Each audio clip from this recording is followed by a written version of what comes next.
Hello everyone, hello guys. So welcome to an Academy channel. Let's crack CBSE 9th and 10th. इस channel पे आप अपनी 9th class की और 10th class की प्रिपरेशन को स्टार्ट कर सकते हो। इंडिया के बेस्ट एवर टीचर्स आपको यहाँ इस चैनल पे पढ़ाने वाले हैं, जिनकी डेली लाइव क्लासेस होती है। तो गाइस, अगर आप उन लाइव क्लासेस को अटेंड करना चाहते हो तो चैनल को सब्सक्राइब कर लीजिए और बेल आइकन के ऊपर क्लिक कर दीजिए, ताकि आपको सारी क्लासेस के नोटिफिकेशन मिलते रहें, आप टाइम टू टाइम क्लासेस को अटेंड कर पाओ। ठीक है, तो अगर आप लाइव क्लासेस में सीखना चाहते हैं, अपने डाउट्स पूछना चाहते हैं और टीचर से क्वालिटी कंटेंट को ग्रेस्प करना चाहते हैं, अपने डाउट्स को क्लियर करना चाहते हैं, तो guys subscribe to the channel so that you will be able to get the all the notifications on your phone about the different time schedules and different time classes of the time। ठीक है, अगर हम बात करें guys, तो मेरा नाम है देवांशु गुप्ता और मैं यहाँ पे आपको इस पर्टिकुलर चैनल पे पढ़ाता हूँ बायोलॉजी। मैंने अपना ग्रेजुएशन किया है देवी अहिल्या विश्वविद्यालय इंदौर से। पिछले 2.5 सालों से मैं टीचिंग लाइन में हूँ और मैंने बहुत सारे बच्चों को अलग अलग सब्जेक्ट्स के लिए, ठीक है, अलग अलग कॉम्पिटिटिव एग्जाम्स के लिए पढ़ाया है। जैसे नीट की एग्जाम हो गई, एम्स की एग्जाम हुई, एनटीएससी, आईजेएसओ, ओलंपियाड्स और सीबीएसई बोर्ड्स के जो बच्चे हैं ऑलरेडी इनको मैं पढ़ा चुका हूँ अभी तक। ठीक है, और ये मेरा अनअकैडमी का प्रोफाइल लिंक है, आप वहां पे जाके सर्च कर सकते हो। अनअकैडमी की मैं डेली स्पेशल क्लासेस भी 2 से 3 क्लासेस डेली मेरी होती है, तो आप वहां पे भी मुझे ज्वाइन कर सकते हो, वहां पे भी मुझसे सीख सकते हो और वहां पे भी आप मेरी क्लासेस को एंजॉय कर सकते हो, चीजों को समझ सकते हो। In this video we are going to study about the key concepts of the class 10 CBSE board. ठीक है, सीबीएसई बोर्ड्स के आपके जो भी की कॉन्सेप्ट्स है, जो भी इंपॉर्टेंट कॉन्सेप्ट्स है आपके बायोलॉजी के, ठीक है, इसको हम पढ़ने वाले हैं। तो ये आपकी एक मैराथन क्लास होगी, क्योंकि मैं बिल्कुल बेसिक से लेके आपका बिल्कुल कोर तक जाऊंगा कॉन्सेप्ट्स के। ठीक है, तो आपको एक बेसिक अंडरस्टैंडिंग डेवलप करा सकूं, जो भी आपके क्लास 10th के जितने भी आपके टॉपिक्स एनसीईआरटी में मेंशन्ड है और जो आपके बोर्ड्स के पर्टिकुलर पॉइंट ऑफ व्यू से काफी ज्यादा इंपॉर्टेंट पॉइंट कॉन्सेप्ट है, ऐसे कॉन्सेप्ट्स को मैं आपको यहाँ पे प्रॉपर अंडरस्टैंडिंग, प्रॉपर आपको एक्सप्लेनेशन प्रोवाइड करने वाला हूँ। तो गाइस प्लीज ये एक वीडियो देख लीजिएगा और आपको फिर कहीं भी जाने की जरूरत नहीं पड़ेगी, अपने कॉन्सेप्ट्स के रिगार्डिंग सारी अंडरस्टैंडिंग आपकी यहीं पे क्लियर हो जाएगी। ठीक है, तो गाइस अगर अब हम बात करें तो India largest learning platform is open for you all. India का सबसे बड़ा लर्निंग प्लेटफॉर्म है आपका अनअकैडमी, जो आपके लिए सबके लिए अवेलेबल है। अगर आप सीबीएसई क्लास 10th की ऐसी एक प्रिपरेशन करना चाहते हैं कि आप सीबीएसई क्लास 10th के एग्जाम को क्रैक कर सके बहुत ही अच्छे मार्क्स के साथ, आप क्या करना चाहते हैं, पास करना चाहते हैं, तो guys you need to get the subscription on the Unacademy. Subscription लेने से क्या होगा मैं आपको बता देता हूँ, आपको कुछ अमेजिंग से बेनिफिट्स मिलते हैं। ये बेनिफिट्स आपको हेल्प करेंगे थ्रू आउट द टाइम आपकी क्लास 10th की प्रिपरेशन में, ताकि आप प्रिपरेशन को स्मूथली कंटिन्यू कर सको और आप क्या कर सको, साथ ही साथ आप, ठीक है, बिना रुके अपनी प्रिपरेशन को कंटिन्यू कर सकें। तो आपकी प्रिपरेशन अगर आप स्मूथली कंटिन्यू करना चाहते हैं तो आप क्या कर सकते हैं, अनअकैडमी का प्लस प्लेटफॉर्म ज्वाइन कर सकते हैं। इससे आपको क्या बेनिफिट्स मिलेंगे, the benefits are in front of you, that आपको मिलेगी डेली लाइव क्लासेस। हर सब्जेक्ट के ऊपर डिफरेंट आपके अलग अलग एजुकेटर्स की क्लासेस होती है, अलग अलग टॉपिक के ऊपर आप जो भी अपने इंटरेस्ट का टॉपिक है उसको ज्वाइन कर सकते हैं और वहां पे आप अपने टीचर से बात कर सकते हैं, उनके साथ डाउट्स पूछ सकते हैं, उनसे पोल्स के आंसर कर सकते हैं। ठीक है, इस तरीके से आपका एक इंटरेक्टिव क्लास को यहाँ पे बनाया जाता है। दूसरा आपको क्या आएगी, इस इंटरेक्टिव क्लासरूम से आपको एक रियल क्लासरूम की फीलिंग आएगी, आपको लगेगा कि यहाँ पे क्लासरूम में बैठे हैं, सामने टीचर पढ़ा रहा है, दोनों के बीच में इंटरेक्शन हो रहा है बराबर से। तीसरा तीसरा आपको क्या मिलता है यहाँ पे बेटा, आपको जो मिलता है यहाँ पे, ठीक है, आपको मिलते हैं घर बैठे एक्सेस कर सकते हो आप। ठीक है, इजी एक्सेस मिलता है आपको, इजी एक्सेस मतलब आपको किसी फिजिकल कोचिंग में जाने की जरूरत नहीं है। सिंपली आपको क्या करना है, अपने फोन या अपने लैपटॉप में क्या करना है, अनअकैडमी पे आपको डाउनलोड करना है और आपको क्या करना है, सिंपली क्लासेस को एक्सेस कर सकते हो। 24/7 आप एक्सेस कर सकते हो, कभी भी कहीं भी। ठीक है, 24 घंटे और 7 दिन। ठीक है, तो इतनी फ्लेक्सिबिलिटी का आपको, ठीक है, और कहीं भी नहीं मिलेगी क्लासेस की। आप कभी भी चाहो, जब आपका मन हो, रात के 2 बजे, 4 बजे, सुबह 6 बजे, 8 बजे, कभी भी आप टाइम शेड्यूल को मैनेज करके आप पढ़ सकते हो यहाँ पे। दूसरे होते हैं आपके लाइव टेस्ट और क्विज में आपको अपनी प्रिपरेशन के बारे में पता लगता है कि आपको कितना आता है और कितना नहीं आता है। तो इसको आपका टेस्ट के थ्रू आपको एनालिसिस मिलता है, जिससे आपको पता लगता है कि आप कितने पानी में हो। कितने पानी मतलब कितनी चीजें को आपको प्रिपेयर करने की जरूरत है और कितनी चीजें पे आपकी कमांड अच्छी है। स्ट्रक्चर्ड कोर्सेज को इस तरीके से डिजाइन किया जाता है कि आपके बोर्ड्स में काफी आपको उनसे हेल्प मिले, ठीक है। सपोज आप एक टॉपिक पढ़ रहे हो लाइव प्रोसेसेस, ठीक है, तो लाइव प्रोसेसेस को इस तरीके से डिजाइन किया जाएगा कि आपके उसमें पूरे कॉन्सेप्ट सिखाए जाएंगे, कॉन्सेप्ट के बाद आपको एनसीईआरटी पूरी कवर कराई जाएगी, साथ ही साथ आपके कुछ ऐसे कॉन्सेप्ट हैं जिनको आपको बताना जरूरी है डिटेल में, तो वो भी आपके बताए जाते हैं। उसके अलावा आपके टेस्ट होते हैं इसी स्ट्रक्चर्ड कोर्सेज में, ठीक है। हर आपका फोर्थ डे क्या होता है, किसी भी कोर्स के अंदर हर फोर्थ डे क्या होता है, आपका डाउट सेशन होता है, ठीक है, जिसमें आप अपने सब्जेक्ट रिलेटेड डाउट्स पूछ सकते हो। हर सिक्स्थ डे क्या होता है बेटा, हर सिक्स्थ डे आपके टेस्ट होते हैं, ठीक है। तो इस तरीके से कोर्स आपका कंटिन्यू होता है, तो लगातार आप पढ़ते भी जाते हो और आप चीजों को समझ भी, अंडरस्टैंडिंग, ठीक है, आपकी चीजों की अंडरस्टैंडिंग भी डेवलप होती जाती है। फिर आपको मिलता है अनलिमिटेड एक्सेस। अनलिमिटेड एक्सेस में वो सारी चीजें आपको सिखाए, मतलब जैसे आपकी कोई क्लास मिस हो गई है तो आपको घबराने की कोई जरूरत नहीं बेटा। आप क्या कर सकते हो, इजीली उस क्लास की रिकॉर्डिंग बाद में देख सकते हो, ठीक है। आप क्या कर सकते हो, उस लाइव क्लास को तो अटेंड नहीं कर पाए सपोज आप, ठीक है, लेकिन उसकी रिकॉर्डिंग आपके लिए अवेलेबल होती है और आप उसको फ्यूचर में कितनी भी बार देख सकते हो। जो भी आपकी क्लास होती है यहाँ पे प्लस के ऊपर, वो एक रिकॉर्डेड लेक्चर के फॉर्म में अवेलेबल होती है, उसको आप फ्यूचर में इन नंबर ऑफ टाइम्स तक कितनी भी बार देख सकते हो। और इंडिया के टॉप एजुकेटर्स, आपको हर सब्जेक्ट के जो टॉप एजुकेटर्स यहाँ पे इंडिया के ऑल ओवर इंडिया से आपको पढ़ाने आएंगे, जिनको ऑलरेडी आपके क्या है, उनके कोर्सेज को आप एक्सेस कर सकोगे, जिनको ऑलरेडी बोर्ड्स के बारे में काफी नॉलेज है, काफी एक्सपीरियंस है सब्जेक्ट का, already they are been teaching from the last very very far, ठीक है, मतलब पिछले कुछ सालों से पढ़ा रहे हैं। जैसे अगर मैं बात करूं दीपक सर, तो he is been teaching from the last 32 years, पिछले 32 सालों से पढ़ा रहे हैं, उनको मैथ्स पढ़ाने का 32 सालों का एक्सपीरियंस है गाइस, और ही मतलब उनको पता है यार कि किस किस पर्टिकुलर पोर्शन से, सब्जेक्ट से क्या क्या इंपॉर्टेंट क्वेश्चन पूछे जाते हैं बोर्ड में। तो ऐसे लीजेंडरी टीचर्स आपको प्लस के ऊपर मिलेंगे, जो आपको थ्रू आउट गाइड करते रहेंगे कि आपको किस तरीके से प्रिपरेशन करना है और किस तरीके से अपनी प्रिपरेशन को आगे लेके जाना है, ठीक है। हर सब्जेक्ट का सिलेबस आपका कवर कराया जाता है, चाहे मैथ्स हो, चाहे सोशल साइंस हो, चाहे हिंदी हो, चाहे साइंस हो, चाहे इंग्लिश हो, क्योंकि इन पांचों सब्जेक्ट के ही कोर पेपर आपसे पूछे जाते हैं, तो आपको पांचों सब्जेक्ट को कवर कराया जाता है आपका वेरी वेरी इजी वे में, ठीक है। अगर आप सब्सक्रिप्शन लेना चाहते हो गाइस, तो 24 मंथ का या 12 मंथ का या 36 मंथ या 48 मंथ का सब्सक्रिप्शन आप ले सकते हो। ये 15,000 का है, अगर आप मेरा कोड यूज करोगे तो आपको 13,500 का पड़ेगा। ये 25,000 का है, अगर आप मेरा कोड यूज करोगे वापस से तो आपको 22,500 का पड़ेगा। ये आपका 36,000 का है, अगर आप मेरा कोड यूज करोगे वापस से तो आपको मिलेगा कितने का, आपको मिलेगा 32,400 का। और अगर आप देखोगे यहाँ पे वापस मेरा कोड यूज करोगे 40,000 का है, तो आपको मिलेगा 36,000 का, ठीक है। तो ये ऑलरेडी वो प्राइसेस है आपके ऊपर, जो आपकी क्या है, जो आपकी ऑलरेडी मेरा कोड यूज करने के बाद आपको मिल जाएगी। अगर आप कोड यूज नहीं करते हो तो इसमें 10% और ऐड कर देना, लेकिन आपको कोड यूज करना है, उससे क्या होगा गाइस, उससे आपको ठीक है डिस्काउंट मिल जाएगा 10% का, और आप इजीली क्या कर सकते हो, कम पैसे में इतनी अच्छी क्वालिटी एजुकेशन को अफोर्ड कर सकते हो, ठीक है। चलो गाइस, तो guys go get the subscription, subscribe to Unacademy plus, in that case you will be able to, ठीक है, crack your CBSE class 10th examination, और आप अच्छे से बिना रुकावट के अपनी प्रिपरेशन को कंटिन्यू कर पाएंगे। बस आपको क्या करना है, सिंपली प्लस सब्सक्रिप्शन लेते टाइम पे मेरा रेफरल कोड यूज करना है। इन दोनों रेफरल कोड में से आप किसी भी रेफरल कोड को यूज कर सकते हो, आपको 10% का डिस्काउंट मिल जाएगा, ठीक है। चलो, तो गाइज आज हम क्या करने वाले हैं, आज हम पढ़ने वाले हैं लाइव प्रोसेसेस के, ठीक है, लाइव प्रोसेसेस के की कॉन्सेप्ट्स में आपको पढ़ाने वाला हूँ इस पर्टिकुलर वीडियो में, ठीक है।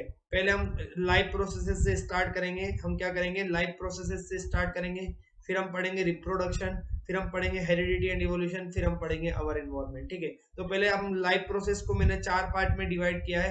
पहला है आपका न्यूट्रिशन, न्यूट्रिशन को हम पूरा कवर करेंगे। Then we are going to start the respiration, जब हम रेस्पिरेशन को कवर करेंगे पूरा, फिर हम पढ़ेंगे ट्रांसपिरेशन को, ट्रांसपोर्टेशन को, और उसके बाद हम पढ़ेंगे एक्सक्रीशन को, ठीक है। तो इस तरीके से हम 4 पर्टिकुलर, ठीक है, पार्ट में इस लाइव प्रोसेसेस के सारे की कॉन्सेप्ट्स देखने वाले हैं। तो गाइज आप बने रहिएगा मेरे साथ इस पर्टिकुलर वीडियो में, ट्रस्ट में बहुत मजा आएगा आपको और पूरी प्रॉपर अंडरस्टैंडिंग आपकी डेवलप हो पाएगी, ठीक है। चलो गाइस, तो I am starting the chapter live processes, ये आपका चैप्टर नंबर 6 है साइंस का, ठीक है, जिसको मैं स्टार्ट करने वाला हूँ। आपका पहला पार्ट में इसको पढ़ने वाले हम, क्या होता है वो न्यूट्रिशन, ठीक है। तो न्यूट्रिशन क्या है, ठीक है, let us understand the definition of the nutrition, ठीक है। देखो, आपने कभी ऐसा सोचा होगा, आपके दिमाग में कभी ऐसा सवाल आया होगा, ठीक है, कि आपके आसपास क्या होते हैं, कुछ लोग वेजिटेरियन होते हैं, कुछ लोग क्या होते हैं नॉन वेजिटेरियन होते हैं ना, कुछ लोग क्या होते हैं वेजिटेरियन होते हैं और कुछ नॉन वेजिटेरियन होते हैं। वेजिटेरियन मतलब जो क्या करते हैं सिर्फ और सिर्फ पेड़ पौधे खाते हैं, पेड़ पौधे मतलब हरी सब्जियां खाएंगे, फ्रूट्स खाएंगे, ठीक है, ग्रेन्स खाएंगे, लेकिन किसी एनिमल के ऊपर वो फीड नहीं करते हैं, ऐसे को कहा जाता है आपके, ऐसे को क्या कहते हैं हम वेजिटेरियन कहते हैं, ठीक है। दूसरे होते हैं आपके नॉन वेजिटेरियन, जो क्या करते हैं आपके, जो आपके ग्रीन वगैरह सब तो खाते ही है, प्लांट्स वगैरह तो खाते ही है, लेकिन साथ साथ क्या करते हैं आपके, साथ ही साथ आपके एनिमल फ्लेश जैसे आपका चिकन मटन हो गया, इसके ऊपर भी जो क्या करते हैं फीड करते हैं, ऐसे ऑर्गेनिज्म को कहा जाता है नॉन वेजिटेरियन भी, उनको क्या कहते हैं नॉन वेजिटेरियन। हालांकि अगर वो कोई इंसान क्या हो जाए पूरा प्योरली नॉन वेजिटेरियन हो जाए, प्योरली नॉन वेजिटेरियन मतलब जो सिर्फ और सिर्फ किसके एनिमल फ्लेश के ऊपर अगर आपका क्या करता है, ठीक है, तो उसको फिर आप क्या कह सकते हो, उसको आप कार्निवोर कह सकते हो, ठीक है। चलो, तो ये आपको समझ में आया, तो कभी आपको समझ में आया, कभी आपने सोचा है इस तरीके से कि इंसान की फूड हैबिट्स क्या है, अलग अलग है, ठीक है। एक इंसान आपका जो क्या है वो ग्रीन प्लांट्स खा रहा है, एक इंसान जो क्या है आपका वो, ठीक है, वो एनिमल फ्लेश के ऊपर खा रहा है, लेकिन फिर भी आपकी क्या होती है, दोनों अपनी लाइफ के जो भी क्या है एनर्जी रिक्वायरमेंट होती है, ठीक है, जो भी अपनी ग्रोथ, आपका जो क्या होता है वेजिटेरियन इंसान भी क्या कर रहा है, टाइम टू टाइम उसकी ग्रोथ हो रही है, ठीक है, बच्चे से लेके वो क्या हो गया एक एडल्ट में कन्वर्ट हो गया। और जो एक इंसान है जो आपका क्या कर रहा है, जो आपका नॉन वेजिटेरियन फूड के ऊपर क्या कर रहा है, फीड कर रहा है, वो भी आपका ग्रो कर रहा है। तो यहाँ पे हमको एक चीज समझ में आती है बेटा कि इनके बीच में कुछ ना कुछ सिमिलरिटी तो होगी, चाहे इनकी फूड हैबिट्स क्या है अलग अलग है, फूड हैबिट्स चाहे अलग अलग है, लेकिन कुछ चीज तो यहाँ पे ऐसी कॉमन है जिसकी वजह से क्या हो रहा है, आपका नॉन वेजिटेरियन इंसान भी क्या कर रहा है, अपनी ग्रोथ कर रहा है, ठीक है, सारी बॉडी के फंक्शन को परफॉर्म कर रहा है, और एक नॉन वेजिटेरियन जो आपका क्या इंसान है वो भी क्या कर रहा है, बॉडी के सारे फंक्शंस को परफॉर्म कर रहा है और अपनी ग्रोथ को कंटिन्यू कर रहा है, ठीक है। तो यस गाइस, यहाँ पे एक सिमिलरिटी होती है, मैं आपको बताऊंगा वो क्या होती है। सबसे पहले हम समझते हैं न्यूट्रिशन होता क्या है, ठीक है। तो nutrition the process by which an organism takes food and utilises its is called nutrition. देखो, हमारे दिमाग में कभी कभी हम सिर्फ ये समझते हैं कि फूड को अंदर ले लेना, फूड को खा लेना ही न्यूट्रिशन कहलाता है, ऐसा नहीं है गाइस, ठीक है। न्यूट्रिशन इज द प्रोसेस, ये क्या होती है, एक तरीके की प्रोसेस होती है, एक ऐसी क्या होता है क्रिया होती है, ठीक है, जिसमें क्या करता है एक ऑर्गेनिज्म फूड को अपनी बॉडी के अंदर लेता है और उसको क्या करता है साथ ही साथ यूटिलाइज करता है, उसको आपका न्यूट्रिशन कहा जाता है, उसको हम क्या कहते हैं, न्यूट्रिशन कहते हैं, ठीक है। तो nutrition is the process, nutrition क्या है आपकी, जब एक इंसान क्या करता है फूड का इंटेक कर रहा है, क्या कर रहा है बेटा, फूड का इंटेक कर रहा है, ठीक है, जब एक इंसान फूड का इंटेक कर रहा है और साथ ही साथ उस फूड को यूटिलाइज कर रहा है, उस प्रोसेस को कहा जाता है न्यूट्रिशन। इज दैट क्लियर, ठीक है। सपोज आपने क्या किया, आपने क्या किया, फूड को इंटेक किया, आपने क्या किया, फूड का इंटेक किया, सपोज आपने क्या किया, आज सुबह आपने, ठीक है, आपने एग्स खा लिए, क्या खा लिए बेटा, एग्स खा लिए, ठीक है, एग्स खा लिए, ठीक है। तो ये एग्स को खाना ही आपका न्यूट्रिशन नहीं कहलाता है, जब तक आप इस एग्स को यूटिलाइज नहीं करते हो आपका टोटल न्यूट्रिशन की प्रोसेस कंप्लीट नहीं होती है, ठीक है। तो एग्स को इंटेक करना, एग्स का इंटेक करना और साथ ही साथ उसका क्या करना, उसका यूटिलाइजेशन आपका क्या कहलाता है, न्यूट्रिशन कहलाता है। जो भी आप फूड खाते हो उसको इंटेक जब करते हो, उसको बॉडी के अंदर लेते हो, बॉडी के अंदर वो डिफरेंट डिफरेंट स्टेजेस से गुजरता है और आखिर में जब क्या करते हैं सेल्स, आपके सेल्स क्या करते हैं उसको यूटिलाइज कर पाते हैं, ठीक है, उस प्रोसेस को कहा जाता है न्यूट्रिशन। इज दैट क्लियर बेटा, न्यूट्रिशन क्या होता है, ठीक है। अब यहाँ पे हम समझेंगे एक चीज आपका कि न्यूट्रिशन की जरूरत क्यों पड़ती है, why there is a need for nutrition, nutrition की जरूरत क्यों पड़ती है, ठीक है। तो न्यूट्रिशन की जरूरत इसलिए पड़ती है बेटा, जब आपने देखा होगा जब आपका बर्थ हुआ होगा, आप क्या थे, इतू से थे, आप में हम सब क्या थे, छोटे से थे, छोटे से थे, कितने थे, इतने से बड़े थे, है ना। समय के साथ साथ समय गुजरता गया और हमारी क्या होती गई, ग्रोथ होती गई, ग्रोथ होती गई इन द टर्म्स ऑफ, अगर हम बॉडी का एरिया देखें, ठीक है, तो हमारी बॉडी की ग्रोथ भी हो रही है, ठीक है, एरिया वाइज अगर हम देखें, ठीक है, और हमारी लेंथ भी बढ़ी है, ठीक है। तो ये जो ग्रोथ हो रही है आपका, क्या हो रही है, ग्रोथ हो रही है आपकी बॉडी में, ये ग्रोथ कैसे हो रही है, तो this growth is only because of the nutrition, nutrition आपको मिल रहा है तो क्या कर रहे हैं, आपके सेल प्रॉपरली फंक्शन कर रहे हैं, सेल प्रॉपरली फंक्शन करेंगे तो क्या करेंगे, वो डिवाइड करेंगे अपने आप को, ठीक है। सपोज एक इंसान था आपका जिसके अंदर क्या थे, पहले आप जब पैदा हुए थे तो 100 सेल थे आपके अंदर, सपोज फॉर एग्जांपल 100 सेल थे। अब आपकी बॉडी के अंदर कितने हो गए, अगर मैं कहूँ आपके 10 साल बाद आपकी बॉडी के अंदर हो गए 10,000 सेल, ठीक है। तो क्या हुआ आपका, आपके जो सेल्स का नंबर भी बढ़ा है यहाँ पे, और क्या बढ़ा है, आपका बॉडी का साइज भी बढ़ा है, तो क्या हुई, आपकी बॉडी की ग्रोथ हुई, क्या हुई, ऑर्गेनिज्म की ग्रोथ हो रही है यहाँ पे। और ये ग्रोथ किस वजह से होती है बेटा, जब उसको प्रॉपरली क्या करता है, न्यूट्रिशन मिलता है, एनर्जी का सप्लाई प्रॉपरली उसको मिलता है, तो ऑर्गेनिज्म क्या करता है, अपनी बॉडी के अंदर क्या करता है, ग्रोथ और रिपेयर, ठीक है, ग्रोथ एंड रिपेयरिंग नाम की, ठीक है, प्रोसेस को अंजाम देता है। अब ग्रोथ और रिपेयरिंग क्या होता है बेटा? ग्रोथ मतलब जब आपकी ऑर्गेनिज्म की बॉडी में, ठीक है, उसकी हाइट में, उसकी लेंथ में, उसके एरिया में जब ग्रोथ होती है तो उसको ग्रोथ कहा जाता है। रिपेयरिंग मतलब क्या हो रहा है, अगर किसी पर्टिकुलर, ठीक है, ऑर्गेनिज्म का क्या हो गया, कोई पार्ट डैमेज हो गया आपका, ठीक है, कोई पार्ट डैमेज हो गया, सपोज मैं कहता हूँ मेरे यहाँ पे हाथ पे इंजरी लग गई है, ठीक है, क्या हो गई, मुझे हाथ पे यहाँ पे इंजरी हो गई है। अब इंजरी हो गई है मुझे, तो क्या हुआ है, मेरा यहाँ पे सेल्स वगैरह डैमेज हो गए होंगे, तो उस डैमेज सेल्स की रिपेयरिंग के लिए भी आपको किसकी जरूरत पड़ती है? डैमेज सेल्स की रिपेयरिंग के लिए भी आपको न्यूट्रिशन की जरूरत पड़ती है। That's why nutrition is needed for the growth and repairing. आपकी बॉडी में लगातार ग्रोथ होती रहे और आपका रिपेयरिंग का काम चलता रहे बॉडी का, ठीक है, उसके लिए क्या होता है आपका, उसके लिए आपको न्यूट्रिशन की जरूरत पड़ती है। ठीक है, अब हम वापस से हमारे पहले क्वेश्चन की तरफ आते हैं। जब मैंने आपको बोला था कोई चीज तो आपकी क्या होती होगी, वेजिटेरियन के बीच में और नॉन वेजिटेरियन के बीच में कॉमन होती होगी। हाँ गाइस, फूड के बीच में क्या होते हैं, फूड के बीच में कुछ कंपोनेंट होते हैं फूड के, जो क्या होते हैं हर जगह कॉमन होते हैं। उनका मैं नाम आपको बता देता हूँ, वो क्या कॉमन कंपोनेंट होते हैं आपके। पहला होता है आपका कार्बोहाइड्रेट्स। क्या होते हैं? कार्बोहाइड्रेट्स, ठीक है, प्रोटीन्स, ठीक है, फैट्स, विटामिन्स और मिनरल्स। किसी भी फूड के अंदर अगर आप देखोगे गाइस तो आपको कुछ कंपोनेंट मिलते हैं, जैसे कार्बोहाइड्रेट्स प्रेजेंट होते हैं, प्रोटीन्स होते हैं, फैट्स होते हैं। जो भी आप डाइट लेते हो, डाइट के अंदर क्या होते हैं, ये सारी चीजें आपकी पाई जाती है। ये सारी प्रॉपर चीजें जब क्या होती है, आपकी प्रॉपर रेशो में होती है, जितनी आपकी बॉडी को रिक्वायरमेंट होती है।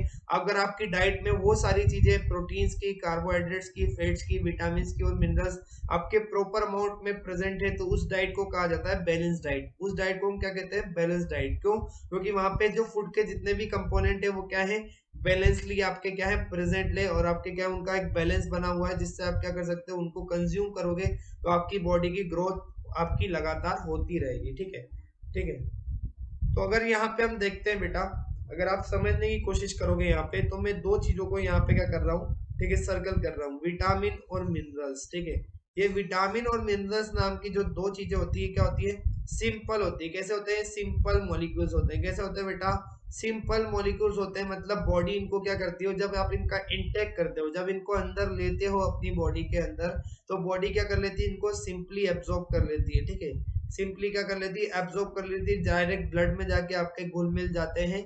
इनका डाइजेशन वाइजेशन नाम की चीज कुछ नहीं होती है विटामिन के लिए, मिनरल्स के लिए। लेकिन अगर आप यहीं पे देखोगे कि दो चीज अगर मैं यहाँ पे लिखूं, आपका कार्बोहाइड्रेट्स, ठीक है, प्रोटीन्स और फैट्स, ये कैसे होते हैं? आपके कॉम्प्लेक्स मॉलिक्यूल्स होते हैं। कैसे होते हैं बेटा?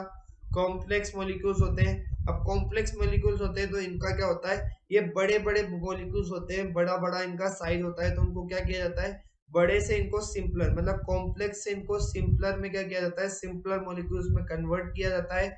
मतलब क्या किया जाता है, यहाँ पे इनका डाइजेशन होता है, और डाइजेशन की मदद से बड़े बड़े मॉलिक्यूल्स को हम तोड़ते हैं छोटे छोटे मॉलिक्यूल्स में, जिसको कहा जाता है आपका डाइजेशन की प्रोसेस। और डाइजेशन की प्रोसेस से क्या होता है आपका, फर्दर आपका क्या होता है, आगे कार्बोहाइड्रेट्स जब आपका सिंपल फॉर्म में कन्वर्ट हो जाएगा, प्रोटीन जब आपका सिंपल फॉर्म में कन्वर्ट हो जाएगा, और फैट्स जब आपके सिंपल मॉलिक्यूल्स में कन्वर्ट हो जाएंगे, तब ये तीनों आपके ब्लड के अंदर, एनिमल्स के ब्लड के अंदर क्या होते हैं, एब्जॉर्ब हो जाते हैं और इनको यूटिलाइज किया जाता है। ठीक है, तो ये सारे जो आपके क्या होते हैं, अगर आप यहाँ पे देखो कार्बोहाइड्रेट्स, अगर मैं कहूँ कार्बोहाइड्रेट्स हो गया मेरा, ठीक है, और क्या होगा मेरे, अगर मैं यहाँ पे लिखता हूँ बेटा कार्बोहाइड्रेट्स, क्या लिखता हूँ, कार्बोहाइड्रेट्स, ठीक है,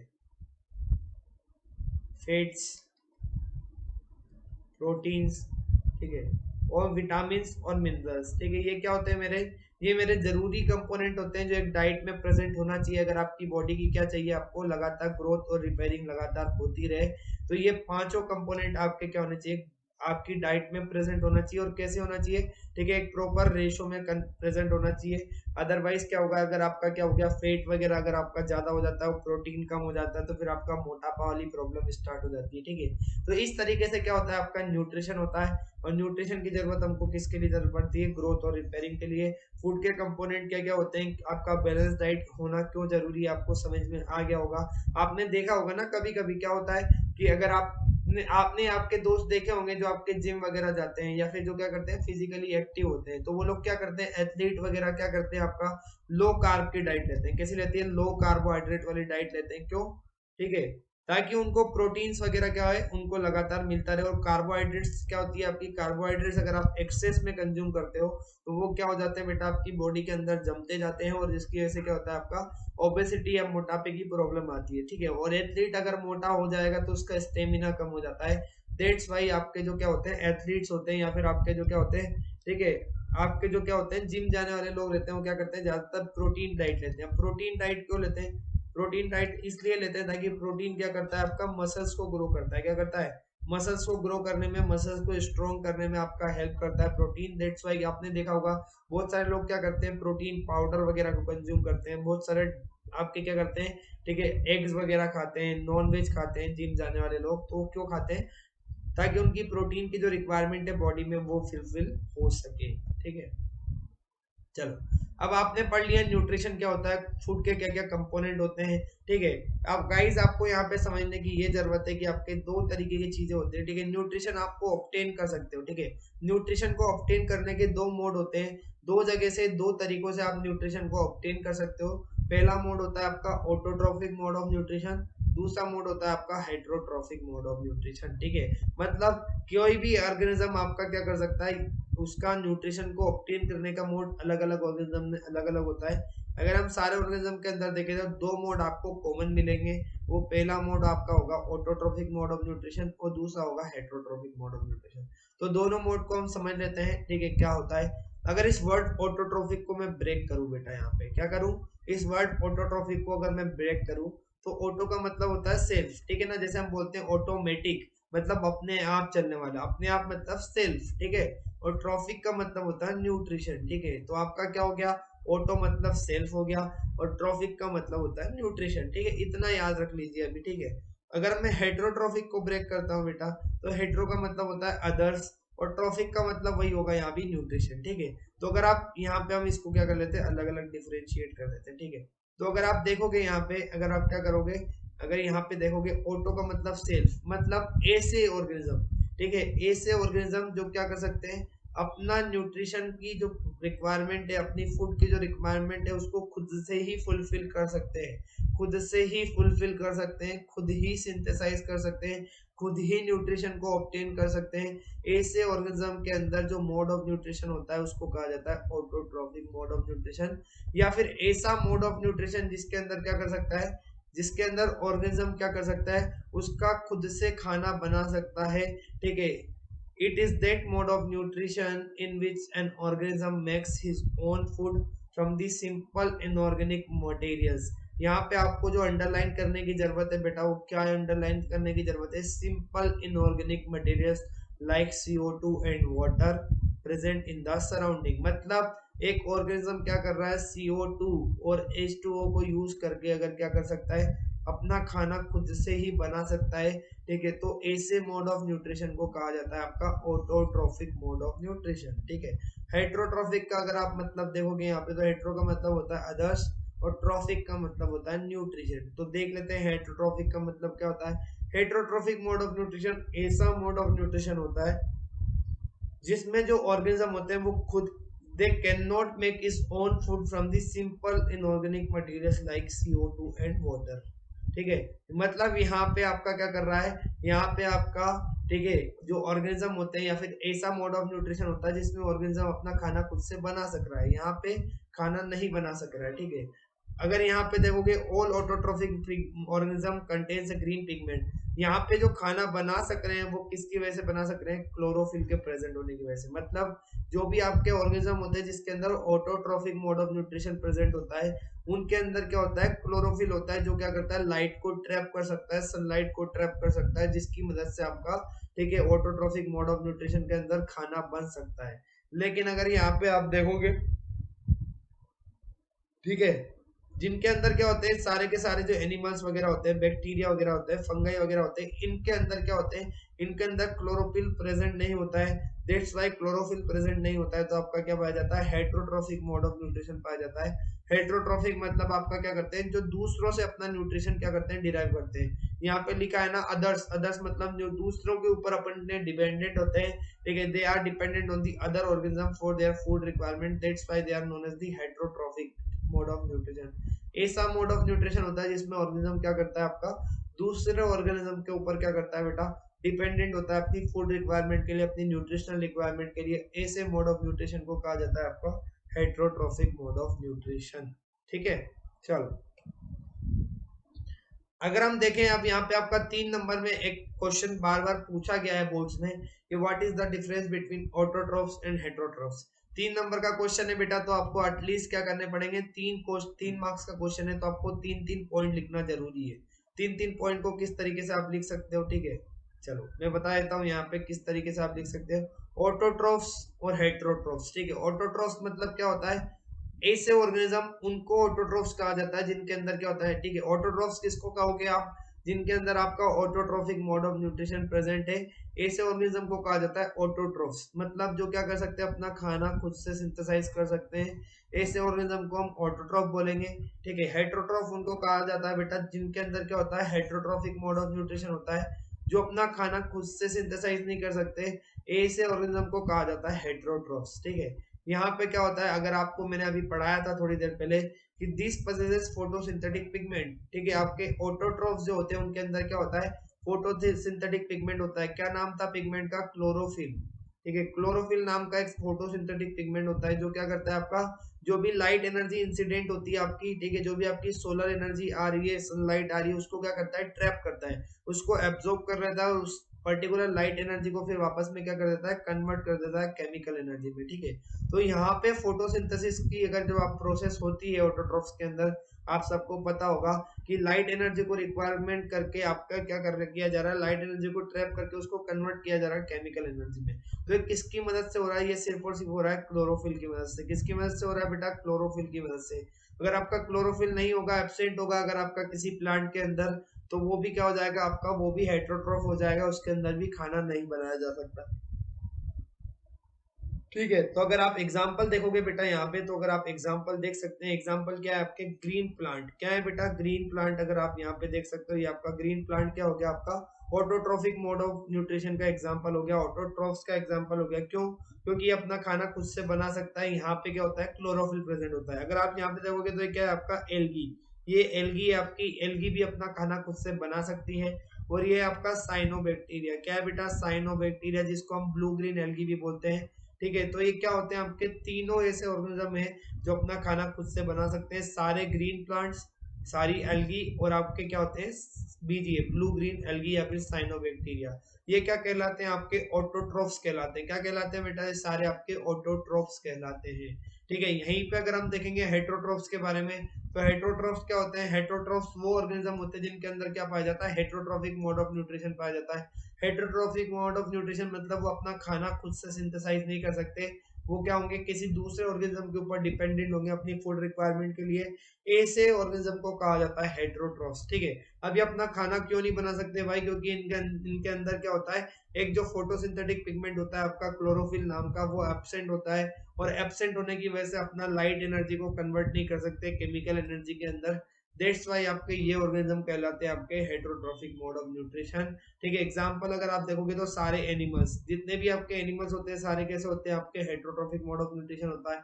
ये आपका फंगाई होती है, fungi is also heterotrophic in nature.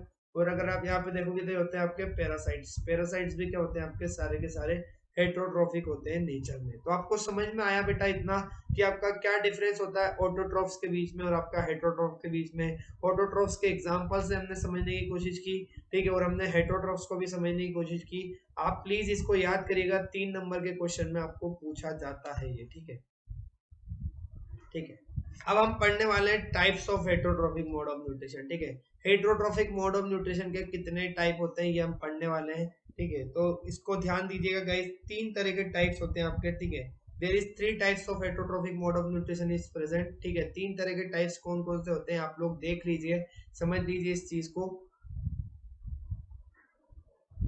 पहला होता है आपका सेप्रोफाइटिक। क्या होता है बेटा, पहला होता है सेप्रोफाइटिक और सेप्रोट्रोफिक।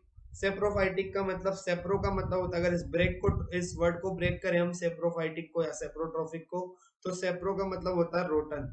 ठीक है, रोटन मतलब डेट। ठीक है, क्या कर सकता हूँ मैं, डेट। ठीक है, और न्यूट्रिशन मतलब आपका होता है फूड। ट्रॉफिक का मतलब होता है न्यूट्रिशन। ठीक है, तो रोटन का मतलब क्या हो गया आपका, रोटन का मतलब होता है आपका डेट। क्या होता है, डेट। ठीक है, और हिंदी में अगर इसको हम थोड़ा सा ध्यान रखें तो इसको रोटन को बोला जाता है सड़ा गला। क्या बोला जाता है? सड़ा गला। ठीक है, मतलब यहाँ पे ऑर्गेनिज्म जो अपना न्यूट्रिशन को रिक्वायर करता है या फिर फीड करता है, अपनी न्यूट्रिशन रिक्वायरमेंट को क्या कहाँ से फुलफिल करता है? रोटन। ठीक है, रोटन मटेरियल्स के ऊपर से। ठीक है, तो saprotrophic nutrition is that mode of nutrition, ऐसा मोड ऑफ न्यूट्रिशन होता है इन विच an organism obtains its food from the decaying organic matter of the dead plants and animals। ठीक है, सपोज यहाँ पे एक एग्जांपल देखिए आप, कोई ऑर्गेनिज्म है आपका, ठीक है, सपोज आपका एक ऑर्गेनिज्म है जिसकी क्या हुई है? डेथ हो गई है। जिसकी डेथ हो गई और उसकी बॉडी क्या है आपकी, कहीं पे आपका किसी भी पर्टिकुलर जगह पे रखी हुई है। ठीक है, और अगर आपका एक प्लांट है जिसकी क्या हुई? डेथ हो गई, जिस जो आपका कहीं पे, ठीक है, प्लांट भी आपका गिरा हुआ है। ठीक है, तो यहाँ सेप्रोट्रोफिक न्यूट्रिशन में क्या होता है बेटा? सेप्रोट्रोफिक न्यूट्रिशन में ये होता है कि आपका जो भी डेड ऑर्गेनिज्म है, डेड ऑर्गेनिज्म जिसकी बॉडी आपकी कहीं पे क्या है? गिरी हुई है। ठीक है, यहाँ पे कहीं पे रखी हुई है, उसका जो डिकेइंग ऑर्गेनिक मैटर है, ठीक है, हर ऑर्गेनिज्म के अंदर क्या होता है? एक ऑर्गेनिक मैटर प्रेजेंट होता है। ठीक है, तो ये क्या करते हैं? सेप्रोट्रोफिक न्यूट्रिशन में क्या होता है? ऐसे ऑर्गेनिज्म, ऐसे प्लांट जिसकी क्या हो गई है? डेथ हो चुकी है, ऐसे ऑर्गेनिज्म, ऐसे प्लांट जिसकी डेथ हो चुकी है, ठीक है, उनकी बॉडी के ऊपर फीड किया जाता है, उनके ऑर्गेनिक मैटर के ऊपर, डिकेइंग ऑर्गेनिक मैटर जो आपका सड़ा गला पदार्थ है उनकी बॉडी के अंदर जो अभी बचा हुआ है, उनके ऊपर ऐसे सब्सटेंसेस के ऊपर फीड किया जाता है।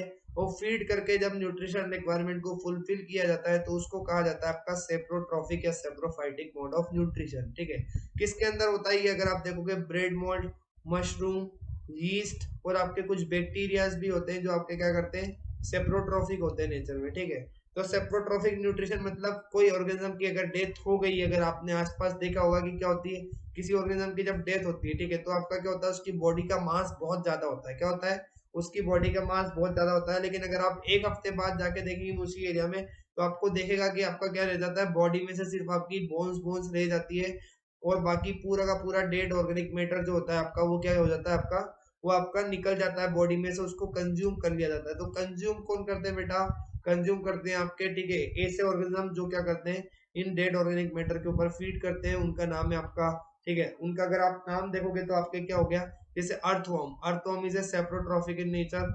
मशरूम होते हैं आपके, बैक्टीरिया होते हैं आपके, ब्रेड मोल्ड हो गया। ये सारे ऑर्गेनिज्म कैसे होते हैं बेटा? ये सारे ऑर्गेनिज्म होते हैं आपके, ठीक है, सेप्रोट्रॉफ्स कहा जाता है इनको। क्या कहा जाता है? सेप्रोट्रॉफ्स कहा जाता है। अब ये सेप्रोट्रॉफ्स इस तरीके से कैसे कंज्यूम कर सकते हैं? ठीक है, कभी सोचा है आपने कि किस तरीके से आपका सेप्रोट्रॉफ्स आर एबल टू, ठीक है, feed on the decaying organic matter? तो इन सेप्रोट्रॉफ्स के अंदर क्या होता है बेटा? यहाँ पे एक स्पेशलिटी होती है इनकी, ठीक है, कि इनके पास क्या होते हैं? कुछ एंजाइम्स होते हैं। क्या होते हैं? कुछ एंजाइम्स होते हैं जो क्या करते हैं? इनको हेल्प करते हैं to break down the complex organic substance into simpler organic substance outside the body using their enzymes. ठीक है, ये क्या कर सकते हैं? अपने बॉडी के एंजाइम्स को यूज करके क्या कर सकते हैं? जो भी कॉम्प्लेक्स ऑर्गेनिक सब्सटेंस है जो आपका डेड ऑर्गेनिक मैटर में प्रेजेंट है, उनको क्या कर सकता है? सिंपल इनऑर्गेनिक सब्सटेंस में कन्वर्ट कर सकते हैं। ठीक है, बाय यूजिंग देयर एंजाइम्स। उन एंजाइम्स की एक्शन से क्या करेंगे ये? उन एंजाइम्स के एक्शन से क्या करेंगे? कॉम्प्लेक्स ऑर्गेनिक मैटर को आपका कन्वर्ट कर देंगे इनऑर्गेनिक सब्सटेंस के अंदर। सपोज अगर मैं एग्जांपल दूं यहाँ पे अगर आपको, कि आपका ये क्या है? कॉम्प्लेक्स ऑर्गेनिक मैटर है C6H12O6। ये क्या है? आपका एक ऑर्गेनिक मॉलिक्यूल है। अगर आपका ग्लूकोज, अगर आप ध्यान से देखोगे तो ये क्या करेंगे बेटा? इनकी इनकी जो क्या होती है, इनकी जो क्या होती है, अगर यहाँ पे देखोगे तो इसको किस में कन्वर्ट कर देगा? इसको CO2 और H2O में कन्वर्ट कर देगा। ठीक है, तो ये किसकी मदद से किया? ये आपका क्या था? कॉम्प्लेक्स और मॉलिक्यूल था, इसको किस में कन्वर्ट कर दिया? इनऑर्गेनिक, सिंपल इनऑर्गेनिक मॉलिक्यूल में कन्वर्ट कर दिया। किसकी मदद से? एंजाइम्स की मदद से। तो इस तरीके से आपका सेप्रोफाइटिक मोड ऑफ न्यूट्रिशन होता है, जिसमें ऑर्गेनिज्म क्या करते हैं? जिसमें ऑर्गेनिज्म अपने एंजाइम्स को यूज करके क्या करते हैं? डेड ऑर्गेनिक मैटर के अंदर जो आपके कॉम्प्लेक्स ऑर्गेनिक सब्सटेंसेस होते हैं उनको यूज करके आपका क्या कर देते हैं? उनको कन्वर्ट कर देते हैं किसके अंदर? आपके, ठीक है, सिंपल इनऑर्गेनिक सब्सटेंसेस के अंदर। ठीक है, दूसरा होता है आपका पैरासाइटिक न्यूट्रिशन। ठीक है, नाम सुन के ही आपको लग रहा होगा कि कोई पैरासाइट आ गया। ठीक है, पैरासाइट मतलब, ठीक है, अब तो पैरासाइट का मतलब क्या होता है पहले ये समझने की कोशिश करते हैं। ऐसा मोड ऑफ न्यूट्रिशन होता है यहाँ पे, अगर आप देखोगे तो सपोज ये एक ऑर्गेनिज्म है, एक ऑर्गेनिज्म की बॉडी है, ये आपका दूसरा ऑर्गेनिज्म है। ठीक है, तो यहाँ पे क्या करता है? एक ऑर्गेनिज्म दूसरे ऑर्गेनिज्म की बॉडी से अपने न्यूट्रिशन को डिराइव करता है, उसको बिना हार्म किए। बिना हार्म किए अगर आप यहाँ पे देखोगे तो क्या किया जाता है, एक ऑर्गेनिज्म, ठीक है, सपोज एक ऑर्गेनिज्म जो होता है वो दूसरे ऑर्गेनिज्म की बॉडी के ऊपर से जब क्या करता है, अपने फूड की रिक्वायरमेंट को फुलफिल करता है, तो ऐसे मोड ऑफ न्यूट्रिशन को कहा जाता है पैरासाइटिक मोड ऑफ न्यूट्रिशन, ठीक है। सपोज एग्जांपल देखो, आपके जो क्या होती है, लीस होती है, लीस मतलब जो सिर में जुएं हो जाती है, ठीक है, बहुत सारे लोगों को जुएं हो जाती है बचपन में, और कभी के किसी किसी को अभी अभी भी होती होगी, तो कोई दिक्कत की बात नहीं है, ठीक है। तो जुएं क्या करती है बेटा, जुएं आपकी जो ब्लड ब्लड की स्कैल्प होती है, यहाँ पे जो आपके सिर में स्कैल्प होती है, वहां से क्या करती है, ब्लड को कंटिन्यूअसली सक करती है, ठीक है। सपोज अगर क्या हो गया, किसी ऑर्गेनिज्म के सिर में क्या हो गई है, जुएं हो गई है, ठीक है। अब जुए का काम क्या होता है, आपका ब्लड को सक करना।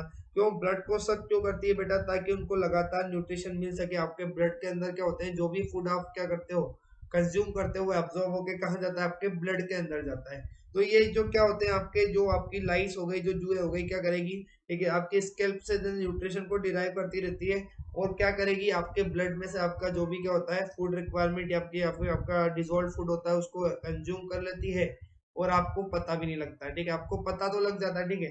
तो the organism which obtains the food, ठीक है, जो क्या करता है, जो किसी दूसरे की ऑर्गेनिज्म की बॉडी से क्या कर रहा है, फूड को ऑब्टेन कर रहा है, ठीक है, उसको कहा जाता है पैरासाइट। और जो क्या करता है, जिसकी बॉडी से फूड को निकाला जाता है, या फिर जो फूड को प्रोवाइड कर रहा है, उसको कहा जाता है होस्ट, ठीक है। तो पैरासाइटिक मोड ऑफ न्यूट्रिशन में क्या होता है आपका, ठीक है, कि आपका क्या करता है, एक ऑर्गेनिज्म क्या करता है, आपका दूसरे ऑर्गेनिज्म की बॉडी से आपका फूड रिक्वायरमेंट को फुलफिल करता है। ऐसे मोड ऑफ न्यूट्रिशन को कहा जाता है पैरासाइटिक मोड ऑफ न्यूट्रिशन, ठीक है। जैसे आपको एक सॉलिड एग्जांपल देके मैं समझाने की कोशिश करता हूँ, ठीक है, कि आपका एग्जांपल है, अगर आप यहाँ समझने की कोशिश करोगे तो अगर आपको समझ में आएगा, ठीक है, कि आपका क्या होता है प्लाज्मोडियम। प्लाज्मोडियम क्या है आपका, प्लाज्मोडियम से होता है मलेरिया, ठीक है। तो प्लाज्मोडियम क्या करता है, जब ह्यूमन की बॉडी के अंदर जाता है, और ह्यूमन की बॉडी के अंदर के जाने के बाद क्या करता है, वो अपने आप को मल्टीप्लाई करता है। मल्टीप्लाई कैसे करता है बेटा, मल्टीप्लाई इस तरीके से करता है कि वो आपके ब्लड के अंदर से क्या करता है, ब्लड को यूज करके क्या करता है, अपनी ग्रोथ करते रहता है, आपके ब्लड में जाके क्या करता है, अपने आप को ग्रोथ करता रहता है, क्योंकि ब्लड से क्या कर रहा है, वो सारा न्यूट्रिशन उसको मिलता जा रहा है, ठीक है। जिसकी वजह से क्या होता है, आपको फिर जैसे जैसे प्लाज्मोडियम का नंबर बढ़ते जाता है, तो उसकी वजह से क्या होता है, आपको मलेरिया की प्रॉब्लम होने लग जाती है, आपको फीवर होने लग जाता है, ठीक है। तो ये ऐसा मोड ऑफ न्यूट्रिशन जिसके अंदर होता है, उसको कहा जाता है आपका पैरासाइटिक मोड ऑफ न्यूट्रिशन, जिसमें क्या है, जो ऑर्गेनिज्म क्या कर रहा है, फूड को ऑब्टेन कर रहा है, उसको कहा जाता है, ठीक है। उसको क्या कहते हैं हम, उसको कहते हैं पैरासाइट, और जो फूड को प्रोवाइड कर रहा है उसको कहते हैं हम होस्ट, ठीक है। अब दो तरह के पैरासाइट्स होते हैं बेटा, एक होता है एक्सटर्नल पैरासाइट, एक होता है इंटरनल पैरासाइट। एक्सटर्नल पैरासाइट मतलब वो सारे ऑर्गेनिज्म जो क्या करते हैं, बॉडी के बाहर बाहर से, बॉडी के बाहर बाहर से, ठीक है, क्या करते हैं, फूड रिक्वायरमेंट को फुलफिल करते हैं किसी ऑर्गेनिज्म को, कि बॉडी के बाहर से जब क्या किया जाता है, न्यूट्रिशन को फुलफिल किया जाता है, तो उसको कहा जाता है आपका एक्सटर्नल पैरासाइट्स, ठीक है। जैसे आपकी लीस हो गई, जैसे लीचेस हो गए, टिक्स हो गए, ये क्या करते हैं, ठीक है, आपकी सरफेस के ऊपर, आपकी स्किन के ऊपर से एक्सटर्नल जो आपका क्या है, बॉडी सरफेस है, उससे क्या कर रहे हैं, अपनी न्यूट्रिशन रिक्वायरमेंट को फुलफिल करते हैं, ठीक है। लेकिन अगर आप देखोगे, राउंड वर्म हो गया आपका, क्या हो गया, राउंड वर्म के अलावा प्रोटोजोआ हो गया, जैसे आपका प्लाज्मोडियम हो गया, ठीक है। ये क्या करते हैं, आपकी बॉडी के अंदर जाके, बॉडी के अंदर जाके क्या करेंगे, आपकी बॉडी के अंदर जाके क्या करते हैं, ब्लड से आपका क्या करते हैं, ब्लड को, ठीक है, कंज्यूम करके ब्लड में से अपना फूड रिक्वायरमेंट को फुलफिल करके अपना नंबर बढ़ा लेते हैं, और अपना नंबर बढ़ाने से क्या करते हैं आपका, ठीक है। तो आपके एक्सटर्नल पैरासाइट्स होते हैं, और एक आपके इंटरनल पैरासाइट्स करते हैं। एक्सटर्नल मतलब जो बाहर की बॉडी सरफेस से करे, और इंटरनल मतलब जो क्या करे, आपकी बॉडी के अंदर एंटर करने के बाद आपकी ब्लड वगैरह को कंज्यूम करके, ब्लड में से अपना न्यूट्रिशन रिक्वायरमेंट को फुलफिल करके अगर आप होता है, तो उसको कहा जाता है इंटरनल पैरासाइट्स, ठीक है। तीसरा होता है आपका holozoic mode of nutrition. Holozoic mode of nutrition क्या होता है, इसको समझ लेते हैं हम, ठीक है। Holozoic nutrition means feeding on the solid food, ठीक है। सॉलिड फूड मतलब जब इंसान क्या करता है, सॉलिड फूड के ऊपर फीड करता है, तो ऐसे मोड ऑफ न्यूट्रिशन को कहा जाता है आपका होलोजोइक न्यूट्रिशन, ठीक है। इसको क्या कहते हैं हम, होलोजोइक मोड ऑफ न्यूट्रिशन कहते हैं, ठीक है। तो होलोजोइक मोड ऑफ न्यूट्रिशन क्या होता है बेटा आपका, holozoic mode of nutrition is that feeding on the solid food. जब इंसान क्या करता है, कोई ऑर्गेनिज्म सॉलिड फूड के ऊपर क्या कर रहा है, ठीक है, फीड कर रहा है, तो उसको कहा जाता है होलोजोइक मोड ऑफ न्यूट्रिशन, ठीक है। It is the nutrition in which organism takes the complex food material into its body by the process of ingestion, ठीक है। ठीक है, जब इंसान क्या करता है, जब कोई ऑर्गेनिज्म है, ठीक है, वो क्या कर रहा है, अगर अपने, ठीक है, कॉम्प्लेक्स फूड मटेरियल को अपनी बॉडी के अंदर ले रहा है, उस प्रोसेस का नाम होता है इंजेक्शन, ठीक है। जैसे सपोज आपने क्या किया, एक आपने किसी कॉम्प्लेक्स फूड मटेरियल को क्या कर लिया, अपनी बॉडी के अंदर ले लिया, ठीक है, अपनी बॉडी के अंदर उसको एंटर करवा लिया, तो उसको कहा जाता है इंजेशन, ठीक है। The ingested food is digested and then absorbed in the body of the organism. Absorbed food is further assimilated, ठीक है, and undigested food is excreted out of the body, ठीक है। तो यहाँ पे कुछ आपकी अलग अलग इस पर्टिकुलर मोड ऑफ न्यूट्रिशन में क्या होती है, कुछ आपकी अलग अलग स्टेप्स होती है। पहला क्या होता है, इंजेशन, पहला होता है इंजेशन, दूसरा होता है आपका डाइजेशन, ठीक है, तीसरा क्या होता है आपका एब्जॉर्प्शन, फूड का एब्जॉर्ब होना डाइजेशन के बाद, फिर होता है आपका एसिमिलेशन, और फिर होता है आपका ईजेशन। क्या होता है, ईजेशन होता है, ठीक है, ईजेशन, ठीक है। तो 5 प्रोसेस में 5 स्टेप्स में होलोजोइक मोड ऑफ न्यूट्रिशन आपका कंप्लीट होता है, ठीक है। तो इसको कहा जाता है इसीलिए आपका होलोजोइक, होलो मतलब आपका क्या कर रहे हो, whole of the solid food is ingested and that ingested food is further digested, ठीक है, then after digestion it get absorbed and then after absorption it is assimilated and then the undigested food is excreted out of the body, that process is known as the egestion। तो आपका holozoic mode of nutrition आपके कुछ अलग अलग, ठीक है, organism के अंदर होता है। आप देख लीजिए किन किन किन के अंदर होता है, ह्यूमंस हो गए, कैट्स हो गए, डॉग्स हो गई, फिश, अमीबा और एक्सेट्रा, ऐसे बहुत सारे क्या होते हैं, बहुत सारे आपके ऑर्गेनिज्म है जिनके अंदर होलोजोइक मोड ऑफ न्यूट्रिशन पाया जाता है, ठीक है। जैसे अमीबा के अंदर अगर आप होलोजोइक मोड ऑफ न्यूट्रिशन देखोगे, ठीक है, तो अमीबा के अंदर कैसे होता है बेटा, अमीबा जब क्या करता है, फूड को सेज कर लेता है। अमीबा के आसपास क्या होता है, अमीबा के आसपास अगर आपका फूड आ गया, जैसे आपका क्या है, ये फूड है, ये आपका फूड है, ठीक है, तो अमीबा क्या कर लेता है, उस फूड को सराउंड कर लेता है, उस फूड को क्या कर लेता है, अपने आसपास से सराउंड कर लेता है, ठीक है। तो क्या बना लिया, यहाँ पे स्यूडोपोडिया की मदद से क्या करेगा, अमीबा उस पूरे फूड को सराउंड कर लेता है, ठीक है। ये आपका फूड यहाँ पे एंटर आ गया, ठीक है। अब देखो यहाँ पे फूड को सराउंड कर लिया, किसकी मदद से, ये आपकी क्या होगी, ये आपका स्यूडोपोडिया बना लिया, इस तरीके से आपका स्यूडोपोडिया बना लिया, ठीक है। अपनी प्लाज्मा मेम्ब्रेन में क्या करके मॉडिफिकेशन करके उसका शेप चेंज करके क्या कर लिया, यहाँ पे स्यूडोपोडिया बना लिया। अब स्यूडोपोडिया की मदद से क्या कर लेगा, फूड को अपनी बॉडी के अंदर ले गया, ठीक है। साइटोप्लाज्म के अंदर आपका क्या था, फूड वैक्यूल प्रेजेंट था, फूड वैक्यूल के अंदर आपका फूड पहुंच चुका है। आपका फूड कहाँ पहुंच चुका है, कॉम्प्लेक्स फूड मटेरियल आपका कहाँ पे पहुंच चुका है, फूड वैक्यूल के अंदर पहुंच चुका है, जहाँ पे फूड वैक्यूल के अंदर क्या है, आपका फूड भी प्रेजेंट है और साथ में क्या है, आपका वाटर भी प्रेजेंट है, ठीक है। अब क्या होगा बेटा, ये फूड वैक्यूल कहाँ पे प्रेजेंट है, आपका food vacuole is present in the cytoplasm, ये आसपास क्या है, आपका साइटोप्लाज्म है। तो साइटोप्लाज्म में क्या होते हैं, आपके डाइजेस्टिव एंजाइम्स होते हैं, ठीक है। तो क्या होगा आपका, ठीक है, एंजाइम्स क्या करेंगे, इस फूड वैक्यूल के अंदर आएंगे, इस फूड वैक्यूल के अंदर आपके एंटर करेंगे, कहाँ से, साइटोप्लाज्म से। और साइटोप्लाज्म से फूड वैक्यूल के अंदर जब एंजाइम्स आपके एंटर करेंगे, तो उस एंजाइम्स की एक्शन से क्या हो जाएगा, आपका फूड का डाइजेशन हो जाएगा। क्या हो जाएगा, फूड का डाइजेशन हो जाएगा। फूड का डाइजेशन होकर फूड कैसा हो जाएगा, आपका कन्वर्ट हो जाएगा एब्जॉर्बेबल फॉर्म में। कैसी फॉर्म में एब्जॉर्ब हो जाएगा, आपका एब्जॉर्बेबल फॉर्म में आपका हो जाएगा, ठीक है। Food is undigested and the soluble materials are absorb and assimilated. अब यहाँ पे देखो, एक ही सेल की बॉडी है आपकी, अमीबा क्या है, यूनिसेलुलर है। यूनिसेलुलर मतलब आपका एक ही सेल की बॉडी है, और एक ही सेल की बॉडी होने की वजह से क्या हो रहा है, आपका पूरा का पूरा डाइजेशन का प्रोसेस या न्यूट्रिशन का प्रोसेस किसके अंदर होगा, एक ही सेल के अंदर होगा, ठीक है।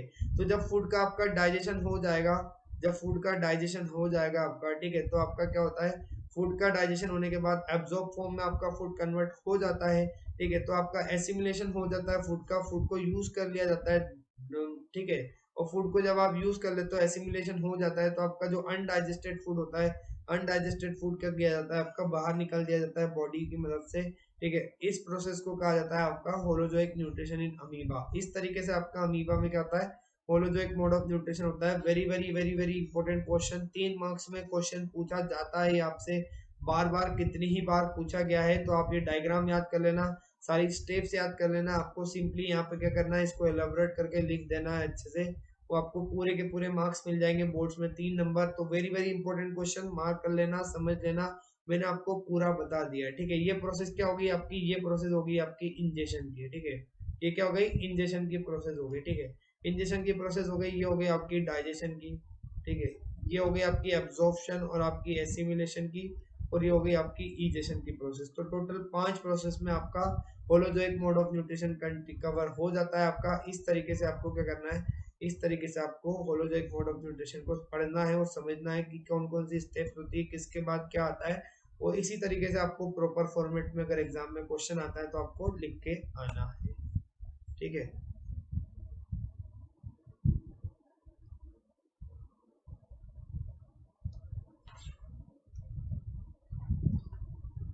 चलो गाइस, तो हमने पढ़ लिया है अभी तक न्यूट्रिशन इन अमीबा। अमीबा के अंदर कैसे आपका होलोजोइक मोड ऑफ न्यूट्रिशन होता है, कौन कौन सी स्टेप्स में होता है। तो स्टेप्स हमने देखी थी, ingestion, then we have discussed about the digestion, digestion के बाद हमने देखा absorption, assimilation, and then we have discussed about the egestion. ठीक है, तो इस तरीके से आपका होलोजोइक मोड ऑफ न्यूट्रिशन होता है। और होलोजोइक मोड ऑफ न्यूट्रिशन क्या था, आपका एक एग्जांपल था किसका, हेट्रोट्रोफिक मोड ऑफ न्यूट्रिशन का। ठीक है, तो हेट्रोट्रोफिक मोड ऑफ न्यूट्रिशन में हम तीन चीज पढ़ चुके हैं। तीन तरीके से होता है आपका holozoic mode of nutrition. That is, पहला आपका था सेप्रोट्रोफिक, दूसरा था पैरासाइटिक, एंड तीसरा था आपका होलोजोइक। ठीक है, हेट्रोट्रोफिक मोड ऑफ न्यूट्रिशन को पूरा कवर करने के बाद अब हम पढ़ने वाले हैं किसके बारे में, ऑटोट्रोफिक मोड ऑफ न्यूट्रिशन के बारे में। किसके बारे में पढ़ने वाले हैं, autotrophic mode of nutrition. Autotrophic mode of nutrition कैसे होगा, किस तरीके से होता है आपका, इसको हम डिस्कस करने वाले हैं। तो मैंने आपको बताया था ऑटोट्रोफिक मोड ऑफ न्यूट्रिशन मतलब जहां पे क्या करता है ऑर्गेनिज्म अपना खुद से, ठीक है, he can synthesise their own food. ठीक है, जब ऑर्गेनिज्म क्या कर सकते हैं, अपना खुद से फूड को सिंथेसाइज कर सकते हैं, किसकी मदद से, CO2 और आपका H2O की मदद से। ठीक है, क्या कर सकते हैं, अपना फूड जब बना सकते हैं, तो ऐसी प्रोसेस को, ऐसे ऑर्गेनिज्म को या ऐसे मोड ऑफ न्यूट्रिशन को कहा जाता है ऑटोट्रोफिक मोड ऑफ न्यूट्रिशन। और वो ऑर्गेनिज्म जिसके अंदर autotrophic mode of nutrition present होता है, उन ऑर्गेनिज्म को कहा जाता है ऑटोट्रोफ्स। उनको क्या कहते हैं, ऑटोट्रोफ्स कहते हैं। ये सब हम पढ़ चुके हैं ऑलरेडी। ऑटोट्रोफ्स आपके एग्जांपल की तरह देखें तो ग्रीन ग्रीन प्लांट्स आपके क्या है, ग्रीन प्लांट्स, सारे ग्रीन प्लांट्स क्या है आपके ऑटोट्रोफ्स है। एल्गी, ठीक है, और आपके ब्लू ग्रीन एल्गी, ठीक है, ये तीनों क्या है आपके, तीनों आपके एग्जांपल है किसके, ऑटोट्रोफ्स के। ठीक है, चलो, तो ऑटोट्रोफ्स के अंदर क्या होता है, ऐसा बेसिकली अगर हम बात करें तो प्रोसेस जिसकी मदद से वो खाना बना सकते हैं, उस प्रोसेस को कहा जाता है फोटोसिंथेसिस। उसको क्या कहते हैं हम, उसको फोटोसिंथेसिस कहते हैं। ठीक है, तो फोटोसिंथेसिस बेसिकली क्या है, ये एक वो प्रोसेस है जिसकी मदद से ऑटोट्रोफिक मोड ऑफ न्यूट्रिशन क्या करते हैं अपना, ठीक है, ऑटोट्रोफ्स अपना खाना बना सकते हैं। ठीक है, अब ये फोटोसिंथेसिस का मतलब क्या होता है, इसकी डेफिनेशन समझने की कोशिश करते हैं। That what do you mean by photosynthesis. ठीक है, तो वापस हम क्या करेंगे, इस वर्ड को ब्रेक करके देखते हैं कि इसका कुछ मतलब निकलता है क्या। ठीक है, तो हम ब्रेक करेंगे जब फोटोसिंथेसिस को, तो फोटो को अलग निकालते हैं हम। ठीक है, क्या हो रहा है ये, जस्ट गिव मी मिनट, टेढ़ा क्यों हो रहा है, टेढ़ा क्यों निकाल। ठीक है, चलो, तो क्या करेंगे हम, फोटो का अलग मतलब निकालेंगे और सिंथेसिस का अलग मतलब निकालेंगे। ठीक है, तो फोटो का मतलब होता है बेटा लाइट। ठीक है, फोटो का मतलब होता है लाइट। ठीक है, फोटो का मतलब क्या होता है, फोटो का मतलब होता है लाइट। ठीक है, और सिंथेसिस का मतलब होता है टू बिल्ड। मतलब यहाँ पे क्या किया जाएगा, लाइट को यूज किया जाता है। ठीक है, सिंथेसिस मतलब बनाने के लिए, किसी चीज को बनाने के लिए क्या करेंगे हम, जब लाइट को यूज करेंगे या लाइट की एनर्जी को यूज करेंगे, तो ऐसे सिंथेसिस को कहा जाता है फोटोसिंथेसिस। ठीक है, तो एक ये ऐसी प्रोसेस है। ठीक है, तो दस photosynthesis means building up by light. ठीक है, किसी चीज को आप बना रहे हो, ठीक है, क्या मतलब होता है इसका, building up by light, light के द्वारा बनाना। ठीक है, क्या क्या इसका हिंदी में मतलब क्या हो जाएगा, लाइट के द्वारा बनाना। मतलब किसी चीज को अगर आप बना रहे हो तो किसकी मदद से बना रहे हो, लाइट की मदद से। सेम तो यहाँ पे क्या होगा, लाइट को यूज किया जाएगा, किस तरीके से यूज करेंगे, the synthesis of organic compound like glucose from simple inorganic molecules like CO2 and water by the cells of the green plants having chlorophyll in the presence of sunlight is called as the photosynthesis। ठीक है, क्या लिखा है यहाँ पे कि जब आप क्या करते हो, सिंपल इनऑर्गेनिक मॉलिक्यूल्स जैसे CO2 हो गया और H2O की मदद से जब आप क्या करते हो, ग्रीन प्लांट्स के सेल्स के अंदर जिनके अंदर क्लोरोफिल प्रेजेंट है, और आप सनलाइट की प्रेजेंट में क्या करते हो, ठीक है, ऑर्गेनिक कंपाउंड को सिंथेसाइज करते हो, तो ऐसी प्रोसेस को कहा जाता है आपका फोटोसिंथेसिस। ठीक है, ये यहाँ पे देखो आप गाइस, ठीक है, क्या हुआ, आपकी सन है, सन से क्या आई, लाइट आई, लाइट को किसने एब्जॉर्ब किया, आपके ग्रीन प्लांट्स ने एब्जॉर्ब किया, ग्रीन प्लांट्स ने एब्जॉर्ब किया, और CO2 और वाटर को यूज करके क्या बना लिया, ग्लूकोज बना लिया, फूड बना लिया, है ना। तो ये क्या होगी आपकी, ये पूरी प्रोसेस कहलाती है फोटोसिंथेसिस। इसको क्या कहते हैं, फोटोसिंथेसिस। ठीक है, क्या बिल्डअप कर रहे हो आप, क्या बना रहे हो, आप बना रहे हो ग्लूकोज, किसकी मदद से बना रहे हो, लाइट की मदद से। ठीक है, लाइट एनर्जी की मदद से, सनलाइट की मदद से आप क्या कर रहे हो, ग्लूकोज को बना रहे हो, किससे बना रहे हो, कार्बन डाइऑक्साइड और वाटर से। ठीक है, किसकी प्रेजेंस में बना रहे हो, क्लोरोफिल की प्रेजेंस में और सनलाइट की प्रेजेंस में बना रहे हो। ऐसी प्रोसेस को कहा जाता है फोटोसिंथेसिस। तो फोटोसिंथेसिस की डेफिनेशन याद कर लेना गाइस, कभी भी आपसे पूछी जा सकती है फोटोसिंथेसिस की डेफिनेशन, आपसे इक्वेशन भी पूछी जा सकती है, तो आपको सिंपली याद करना है। ठीक है, अब इक्वेशन के थ्रू, अगर हम इक्वेशन के फॉर्म में इसको समझने की कोशिश करें, तो मैंने आपको अभी बताया कि आप क्या करते हो, कार्बन डाइऑक्साइड CO2 CO2 और H2O की मदद से आप क्या करते हो, कार्बन डाइऑक्साइड और वाटर की मदद से आप क्या करते हो, ठीक है, आप कार्बोहाइड्रेट्स बनाते हो और आप ऑक्सीजन को निकालते हो बाहर, ठीक है। तो ये तो हमने जनरली ऐसे ही बता दिया कि हम CO2 और वाटर को यूज करते हैं किसकी प्रेजेंस में, लाइट एनर्जी आपका क्लोरोफिल की प्रेजेंस में, और क्या बन जाता है हमारा, कार्बोहाइड्रेट बन जाता है और ऑक्सीजन बन जाता है, ठीक है। लेकिन यहाँ पे हमको कोई स्पेसिफिक इंफॉर्मेशन मिल रही है क्या, नहीं मिल रही है, ठीक है। तो हम वापस से लिख के देखते हैं इसको मॉलिक्यूलर फॉर्म में। मॉलिक्यूलर फॉर्म में लिखेंगे तो क्या हो गया आपका, CO2 लिख दिया हमने, H2O लिख दिया, क्या बन गया, C6H12O6 बन गया और आपका O2 बन गया। मतलब ये आपने लिया था कार्बन डाइऑक्साइड, ले लिया था आपने वाटर, और ये आपने क्या बना दिया, ग्लूकोज बना दिया। अब ग्लूकोज तो बना दिया है बेटा आपने, आपने क्या कर दिया, ग्लूकोज बना दिया है, ठीक है, और आपने ऑक्सीजन को बाहर निकाल दिया। लेकिन क्या इक्वेशन बैलेंस है क्या, बैलेंस्ड इक्वेशन है क्या, ये केमिकल इक्वेशन आपकी बैलेंस नहीं है। तो आपको क्या करना पड़ेगा, बैलेंस इक्वेशन लिखना पड़ेगी, तभी तो आपको समझ में आएगा कि अगर आपको एक ग्लूकोज बनाना है, 1 यूनिट ऑफ ग्लूकोज बनाना है अगर आपको, तो आपको कितने CO2 और कितने वाटर की जरूरत पड़ेगी। तो guys 6CO2 plus 6H2O will give you this 6C6H12O6। इससे क्या मिलेगा आपको, एक ग्लूकोज मिलेगा और साथ में आपके 6 मॉलिक्यूल ऑफ ऑक्सीजन क्या निकल जाएंगे, बाहर निकल जाएंगे, ठीक है। तो एक ग्लूकोज बनाने के लिए आपको कितने मॉलिक्यूल ऑफ CO2 चाहिए होते हैं, 6 मॉलिक्यूल CO2 के चाहिए होते हैं, 6 मॉलिक्यूल आपके H2O के चाहिए होते हैं, और आपका लाइट एनर्जी की प्रेजेंस में और क्लोरोफिल की प्रेजेंस में जब 6 मॉलिक्यूल CO2 के और 6 मॉलिक्यूल H2O के मिलते हैं तो उससे बनता है आपका ग्लूकोज, और ग्लूकोज के साथ साथ क्या निकल जाएगा, आपके 6 मॉलिक्यूल ऑफ ऑक्सीजन के रिलीज हो जाते हैं बाहर, इनको रिलीज कर दिया जाता है। ये आपकी क्या है, ये आपकी वेल बैलेंस्ड इक्वेशन है फोटोसिंथेसिस की। तो इसको याद कर लेना आप लोग, एक नंबर में आपसे पूछी जा सकती है, ठीक है, कि write down the balanced equation for the process of photosynthesis, then you have to write C6, ठीक है, 6CO2 plus 6H2O will give this C6H12O6 plus 6 molecules of oxygen, ठीक है, in the presence of light energy and the chlorophyll, and that equation is known as the equation for the photosynthesis, ठीक है। चलो, तो अब हम यहाँ पे कुछ चीजें पढ़ने वाले हैं। फोटोसिंथेसिस, फोटोसिंथेसिस के लिए कुछ एसेंशियल एलिमेंट्स होते हैं। एसेंशियल एलिमेंट्स क्या होते हैं, मैं आपको पढ़ाने वाला हूँ। एसेंशियल एलिमेंट्स उसको बोले जाएंगे फोटोसिंथेसिस के जिसके बिना आपका फोटोसिंथेसिस नहीं हो सकता। मतलब it is that particular elements of the photosynthesis without, ठीक है, विदाउट, ठीक है, जिनकी बिना प्रेजेंस के या फिर जिनके एब्सेंस में आपका फोटोसिंथेसिस नहीं हो सकता। ऐसे मोड ऑफ, ये ऐसे एलिमेंट्स को कहा जाता है आपका, ऐसे एलिमेंट्स को कहा जाता है फोटोसिंथेसिस के एसेंशियल एलिमेंट्स, ठीक है। तो कौन कौन से होते हैं, पहला होता है आपका सनलाइट, ठीक है, the first element is the sunlight, ठीक है, पहला एलिमेंट क्या है आपका, सनलाइट है। Sunlight is the essential element of the photosynthesis, ठीक है। अब आपको पता है कि इस दुनिया में, हमारी पूरी दुनिया के लिए जो आपका सबसे बेसिक सोर्स है एनर्जी का, वो क्या है, वो है आपका सन, ठीक है। सन से ही आपकी क्या है, पूरी एनर्जी में आप कहीं भी चल जाओ, पूरे यूनिवर्स को जो एनर्जी मिलती है वो कहाँ से आ रही है, आपकी सन से आ रही है, ठीक है। तो sun is the basic source of energy. और अगर आप प्लांट्स के लिए बात करोगे तो प्लांट के लिए क्या है, आपका रेडिएंट सोर्स ऑफ एनर्जी है। सबसे बेसिक सोर्स है आपका, प्लांट्स को जो एनर्जी मिलती है पूरी की पूरी, वो कहाँ से मिलती है, सन से ही मिलती है, ठीक है। तो अगर यहाँ पे हम कहते हैं कि अगर आप थोड़ा सा यहाँ पे समझने की कोशिश कीजिएगा कि जितनी भी आपकी सनलाइट आती है, मतलब सन से आने वाली सारी की सारी लाइट में आपका फोटोसिंथेसिस नहीं हो सकता, ठीक है। ध्यान दीजिए बच्चों कि सन से जितनी भी लाइट आती है आपकी, ठीक है, सारी लाइट में आपका फोटोसिंथेसिस नहीं होता है, ठीक है। एक रेंज होती है आपकी, ठीक है, एक फोटोसिंथेटिक रेंज होती है आपकी लाइट की, जिसके ही अंदर आपका सिर्फ और सिर्फ फोटोसिंथेसिस हो सकता है। अगर लाइट उस रीजन के अंदर आ रही है अगर आपकी, ठीक है, तो ही आपका फोटोसिंथेसिस हो सकेगा, नहीं तो आपका फोटोसिंथेसिस नहीं हो सकता है, ठीक है। तो अगर आप देखोगे तो प्लांट्स के अंदर क्या होता है, आपने पढ़े होंगे, ठीक है, लाइट के क्या होते हैं, कुछ अलग अलग रीजन होते हैं। जैसे आपका क्या होता है, यूवी रीजन होता है एक, ठीक है, एक क्या होता है आपका इंफ्रारेड रीजन होता है, एक क्या होता है आपका विजिबल रीजन होता है, ठीक है। तो फोटोसिंथेसिस सिर्फ और सिर्फ आपका इस विजिबल रीजन में जब आपकी क्या होती है, ठीक है, लाइट की अगर आपकी वेवलेंथ कितनी है, 400 नैनोमीटर से 700 नैनोमीटर के बीच में अगर आपकी लाइट इंसिडेंट हो रही है, ठीक है, उसी रेंज के अंदर आपका क्या हो सकता है, फोटोसिंथेसिस हो सकता है। अगर इसके थोड़ा ऊपर चले गई या इसके थोड़ा नीचे चले गई, या फिर आपकी किसी अलग रीजन की लाइट आ रही है, जैसे अगर आपकी यूवी रेस वगैरह की लाइट आ रही है, तो उसमें आपका फोटोसिंथेसिस नहीं हो सकता है। फोटोसिंथेसिस सिर्फ और सिर्फ किसमें होगा, आपकी विजिबल रीजन की लाइट की रेंज जब कितनी होगी, 400 नैनोमीटर से अगर आपकी 700 नैनोमीटर के बीच में रहेगी, ठीक है, तो आपका क्या होगा, तब उसी पर्टिकुलर कंडीशन में आपका फोटोसिंथेसिस हो सकता है, ठीक है।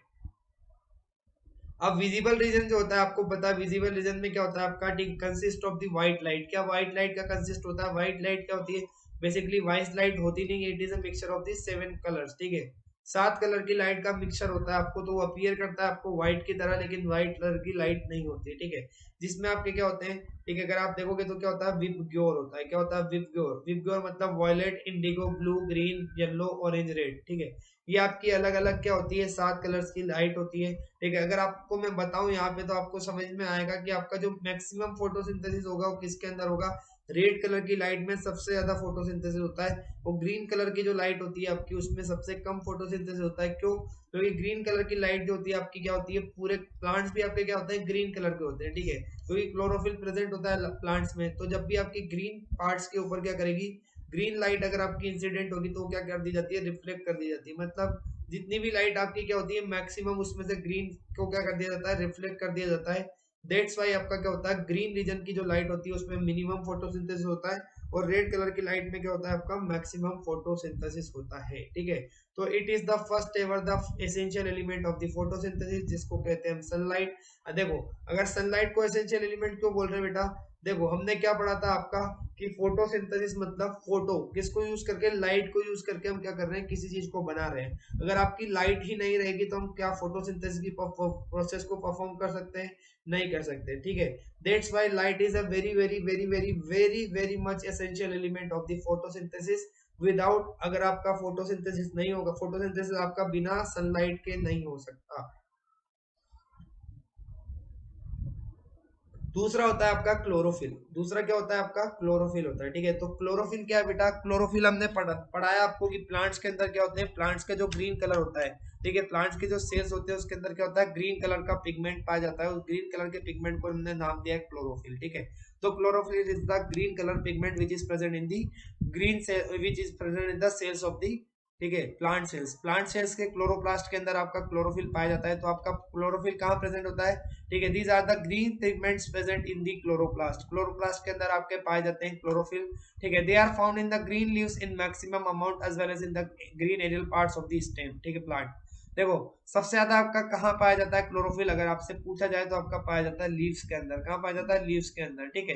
लेकिन जैसे आपका स्टेम हो गया, ठीक है, जैसे आपकी ब्रांचेस हो गई, यहाँ पे भी क्या होता है, थोड़े पार्ट में आपका क्लोरोफिल प्रेजेंट होता है, ठीक है। तो जो भी आपके लीव्स के अलावा ग्रीन पार्ट्स होते हैं अलग अलग, वहां पे भी आपका क्लोरोफिल प्रेजेंट होता है, हाँ, है ना। अब क्लोरोफिल क्या होते हैं आपके, अलग अलग 6 तरह के अलग अलग क्लोरोफिल पाए जाते हैं, जिनका नाम है आपका chlorophyll A, chlorophyll B, chlorophyll C, chlorophyll D, chlorophyll E, और एक और का नाम है आपका बैक्टीरियो क्लोरोफिल। 6 तरह के क्लोरोफिल पाए जाते हैं आपके, chlorophyll A B C D E, और एक होता है आपका बैक्टीरियो क्लोरोफिल, ठीक है। इसके अंदर अगर आप देखोगे तो क्लोरोफिल ए और क्लोरोफिल बी क्या होता है बेटा, सबसे कॉमन होता है। मतलब हर ग्रीन प्लांट के अंदर आपको लगभग लगभग क्लोरोफिल ए और क्लोरोफिल बी आपको देखने को मिल जाएगा। दैट्स वाई ये क्या होता है आपका मोस्ट कॉमनली अकरिंग क्लोरोफिल होते हैं, ठीक है। अब क्लोरोफिल के अलावा भी क्या होते हैं, कुछ ऐसे पिगमेंट्स प्रेजेंट होते हैं प्लांट के अंदर, ठीक है। जैसे आपका हो गया कैरोटीन। कैरोटीन क्या होता है बेटा, कैरोटीन आपके होते हैं ऑरेंज कलर के पिगमेंट, ठीक है। कैसे होते हैं, ऑरेंज कलर के पिगमेंट होते हैं, जैसे आपका कैरेट के अंदर होता है, ठीक है। जेंथोफिल्स, जेंथोफिल्स कैसे होते हैं आपके, ऑरेंज येलो कलर के पिगमेंट होते हैं। ऑरेंज येलो कलर के पिगमेंट जैसे आपकी मेज होती है, भुट्टा आपने देखा है, भुट्टा मक्का जो होती है आपकी, ठीक है, मेज के अंदर कैसा पिगमेंट पाया जाता है आपका, जेंथोफिल पाया जाता है। और फाइकोबिलिन्स कैसे होते हैं बेटा, फाइकोबिलिन्स होते हैं आपके रेड कलर के, वायलेट कलर के, किसके अंदर पाए जाते हैं, ब्लू ग्रीन एल्गी, ठीक है, ब्राउन एल्गी, इनके अंदर आपके फाइकोबिलिन्स पाए जाते हैं, ठीक है। तो प्लांट्स के अंदर सिर्फ और सिर्फ आपका जो ग्रीन पिगमेंट होता है उसका नाम होता है क्लोरोफिल। ग्रीन पिगमेंट के अलावा भी आपके अलग अलग क्या होते हैं, पिगमेंट्स पाए जाते हैं, जैसे आपका कैरोटीन्स हो गया जो ऑरेंज कलर का होता है, जेंथोफिल हो गया जो आपका ऑरेंज येलो कलर का होता है, और फाइकोबिलिन्स हो गया जो आपका रेड और आपका, ठीक है, वॉयलेट एक्सेट्रा अलग अलग डिफरेंट कलर का होता है। ऐसे पिगमेंट्स प्लांट्स के अंदर पाए जाते हैं जो क्या करते हैं आपका फोटोसिंथेसिस के लिए एसेंशियल होते हैं, ठीक है। अब प्लांट्स के अंदर बेसिकली बेटा क्या होता है, जो फोटोसिंथेसिस की प्रोसेस होती है, ठीक है, उसके लिए आपको क्या है, CO2 और H2O की जरूरत पड़ती है ना। अब आपको पता होगा H2O तो कहाँ से मिल जाता है, रूट्स के अंदर से। रूट्स क्या करती है प्लांट के अंदर, प्लांट के अंदर क्या करती है, रूट्स का काम होता है वाटर का एब्जॉर्प्शन करना। सोइल के अंदर से क्या करती है, H2O को एब्जॉर्ब करती है और मिनरल्स को एब्जॉर्ब करती है, और आपका अलग अलग प्लांट सेल्स के अंदर लीव्स तक आपका पहुंचाने का काम कौन करता है, जाइलम टिश्यू करता है। इतना आप सबको पता होगा, 9th में आपने पढ़ रखा है ऑलरेडी, ठीक है। लेकिन यहाँ पे क्या होता है, CO2। अब CO2 तो क्या होती है, एटमोस्फेयर में प्रेजेंट होती है, वो कैसी गैस है, ठीक है। तो इसको अगर इसका आपको इसकी जरूरत पड़ेगी आपको फोटोसिंथेसिस के लिए, तो फोटोसिंथेसिस के लिए CO2 का, ठीक है, सेल तक पहुंचना जरूरी होता है, तभी आपका फोटोसिंथेसिस हो सकता है। तो इस CO2 के लिए आपका क्या होता है, आपके एक तरह के सेल होते हैं जिसका नाम होता है स्टोमेटा, ठीक है। अगर आप देखोगे तो ये अगर आपकी लीफ होती है, या अगर आपकी लीफ है बेटा, तो लीफ के ऊपर क्या होता है, लीफ में आपके एक मिनट मिनट ओपनिंग पाई जाती है, छोटी छोटी छोटी छोटी ऐसे पोर्स पाए जाते हैं। उन पोर्स को कहा जाता है आपका स्टोमेटा। इन पोर्स को क्या कहते हैं, स्टोमेटा कहते हैं, ठीक है। तो स्टोमेटा क्या होता है, stomata are the minute openings generally found in the epidermis of the leaves. They are typically found in the plant leaves and can also be found in the stem and other parts of the plants, ठीक है। Generally stomata आपके कहाँ present होते हैं बेटा, अगर आपसे पूछा जाए तो जनरली आपके मोस्ट टिपिकली कहाँ पे पाए जाते हैं, कहाँ पे पाए जाते हैं, प्लांट लीव्स के अंदर पाए जाते हैं, ठीक है। लेकिन ये आपके स्टेम्स के अंदर भी प्रेजेंट होते हैं और आपके अदर पार्ट्स में भी प्रेजेंट होते हैं, प्लांट्स के अंदर, ठीक है। अब स्टोमेटा का काम क्या होता है बेटा, स्टोमेटा का काम होता है, ठीक है, stomata plays an important role by permitting the movement of gases such as oxygen, carbon dioxide and water vapours to diffuse between the interior and outer surface of the plant tissue, ठीक है। देखो आपका leaf है, अगर आपकी ये यहाँ पे मैं बना रहा हूँ आप लोगों के लिए, आप लोगों के लिए एक लीफ बना देता हूँ, ठीक है। ये आपकी लीफ है, आप यहाँ पे देख लो, ये लीफ है, ठीक है। तो इस लीफ के अंदर आपके क्या होते हैं, प्लांट टिश्यू प्रेजेंट है। इस लीफ के अंदर क्या आपके प्लांट के टिश्यू प्रेजेंट है, जिसके अंदर क्या होगा, आपका फोटोसिंथेसिस का होना जरूरी है, ठीक है। तो क्या करेगा अगर आपका प्लांट, अगर आप बेसिकली यहाँ पे देखोगे, ठीक है, तो क्या जरूरत है, CO2 की जरूरत है। अब CO2 कहाँ है, आपका एक्सटर्नल एनवायरमेंट में है, जहाँ पे इस लीफ के आसपास के एनवायरमेंट में क्या है, आपका एटमोस्फियर है, और एटमोस्फियर के अंदर आपकी क्या है, CO2 प्रेजेंट है। एटमोस्फियर के अंदर क्या है, आपकी CO2 प्रेजेंट है, ठीक है। CO2 भी वही है, क्योंकि एयर का पार्ट होती है CO2, एयर आपकी, एयर के अंदर CO2 भी होती है, आपकी नाइट्रोजन भी होती है और आपकी ऑक्सीजन भी होती है। अब हमको जरूरत किसकी है, हमको जरूरत है कार्बन डाइऑक्साइड की, ठीक है। तो अब कार्बन डाइऑक्साइड को कैसे अंदर लिया जाएगा, तो आपका यहाँ से अंदर जानी चाहिए, मतलब, ठीक है। तो अंदर कैसे जाती है, आपके जो CO2 आपके स्टोमेटा होते हैं, ठीक है, ये क्या करते हैं, मूवमेंट करते हैं। इसके अंदर आपकी ओपनिंग होती है, जिसकी मदद से क्या होती है, गैसेस अंदर जाती है आपकी और बाहर आती है, ठीक है। तो यहाँ पे क्या होता है, अगर आप ध्यान से देखोगे तो स्टोमेटा का स्ट्रक्चर होता है, जिसमें बीच में क्या होता है, मैंने जो मार्क किया है, इसको हम बोलते हैं, ठीक है, इसको क्या बोलते हैं, ओपनिंग ऑफ द स्टोमेटा। क्या बोलते हैं, ओपनिंग। ओपनिंग मतलब ये होता है स्टोमा। अगर ये स्टोमा क्या हो रहा है, स्टोमा अगर आपका खुल रहा है, खुल रहा है तो क्या होगा, आपका खुल रहा है तो आपका क्या होगा बेटा, खुल रहा है और बंद होता है। ये स्टोमा आपका खुलता है, बंद होता है, खुलता है, बंद होता है, जिसकी मदद से क्या होती है, आपकी प्लांट टिश्यू तक आपका ऑक्सीजन जो होती है, एयर से आपकी ऑक्सीजन क्या करती है, CO2 आपकी अंदर जाती है, ठीक है। और प्लांट सेल से अगर आपकी बाहर आपकी O2 आती है, ठीक है। क्योंकि O2 कैसे आ रही है बेटा, अगर आपको ध्यान देना है, तो CO2 आपकी किस चीज के लिए जरूरत है, आपकी CO2 की जरूरत है फोटोसिंथेसिस के लिए।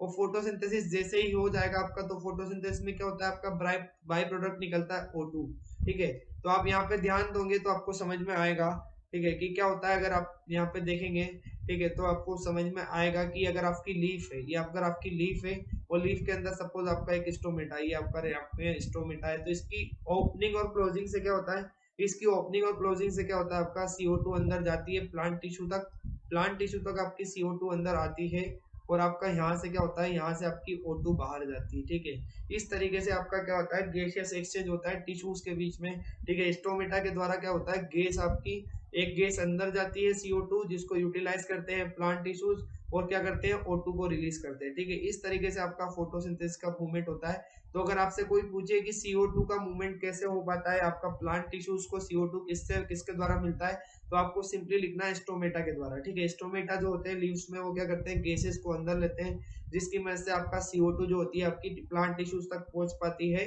ना, ठीक है। तो फंक्शंस क्या हो गए स्टोमेटा के, स्टोमेटा के जो मेन फंक्शन होते हैं, helps in the exchange of gases by opening and closing in the pores in the leaves, ठीक है। क्या करता है ये बेटा, ये इसका काम क्या होता है, इसका काम होता है कि आपका एक्सचेंज ऑफ गैसेस, ठीक है, CO2 और O2 का एक्सचेंज कराता है आपका लीव्स के बीच में, ठीक है। CO2 को अंदर लेता है, O2 को बाहर निकालता है, किसकी मदद से करता है, ओपनिंग एंड क्लोजिंग की मदद से, ठीक है। आपके जो स्टोमेटा होते हैं वो ओपन और क्लोज होते हैं, ओपन और क्लोज होते हैं, जिसकी मदद से क्या होता है आपका, जिसकी मदद से आपका O2 और CO2 का एक्सचेंज हो पाता है गैसेस का। दूसरा क्या करता है, अगर आपका प्लांट के अंदर क्या हो जाते हैं, आगे हम पढ़ेंगे, जब हम ट्रांसपोर्टेशन पढ़ेंगे तो हम पढ़ने वाले हैं इसको, ठीक है। अगर प्लांट्स के अंदर क्या हो जाता है, आपका एक्सेस वाटर प्रेजेंट हो जाता है, कैसे हो जाता है, एक्सेस वाटर अगर प्लांट के अंदर प्रेजेंट होता है, ठीक है, तो उसको निकालने के लिए आपका क्या होता है, उसको निकालने के लिए भी आपका स्टोमेटा हेल्प करता है। स्टोमेटा की मदद से क्या होता है, आपका वाटर वेपर की फॉर्म में इस पानी को बाहर निकाला जाता है, जिसको हम कहते हैं ट्रांसपीरेशन। ठीक है, तो ये आपके फंक्शन होते हैं स्टोमेटा के। This are the functions of the stomata. ठीक है, ठीक है। अब रॉ मटेरियल क्या क्या चाहिए होता है कार्बन डाइऑक्साइड के लिए। ठीक है, तो रॉ मटेरियल चाहिए होता है आपका, पहला चाहिए होता है कार्बन डाइऑक्साइड। ठीक है, हमने पढ़ा था ना CO2 और H2O की मदद से।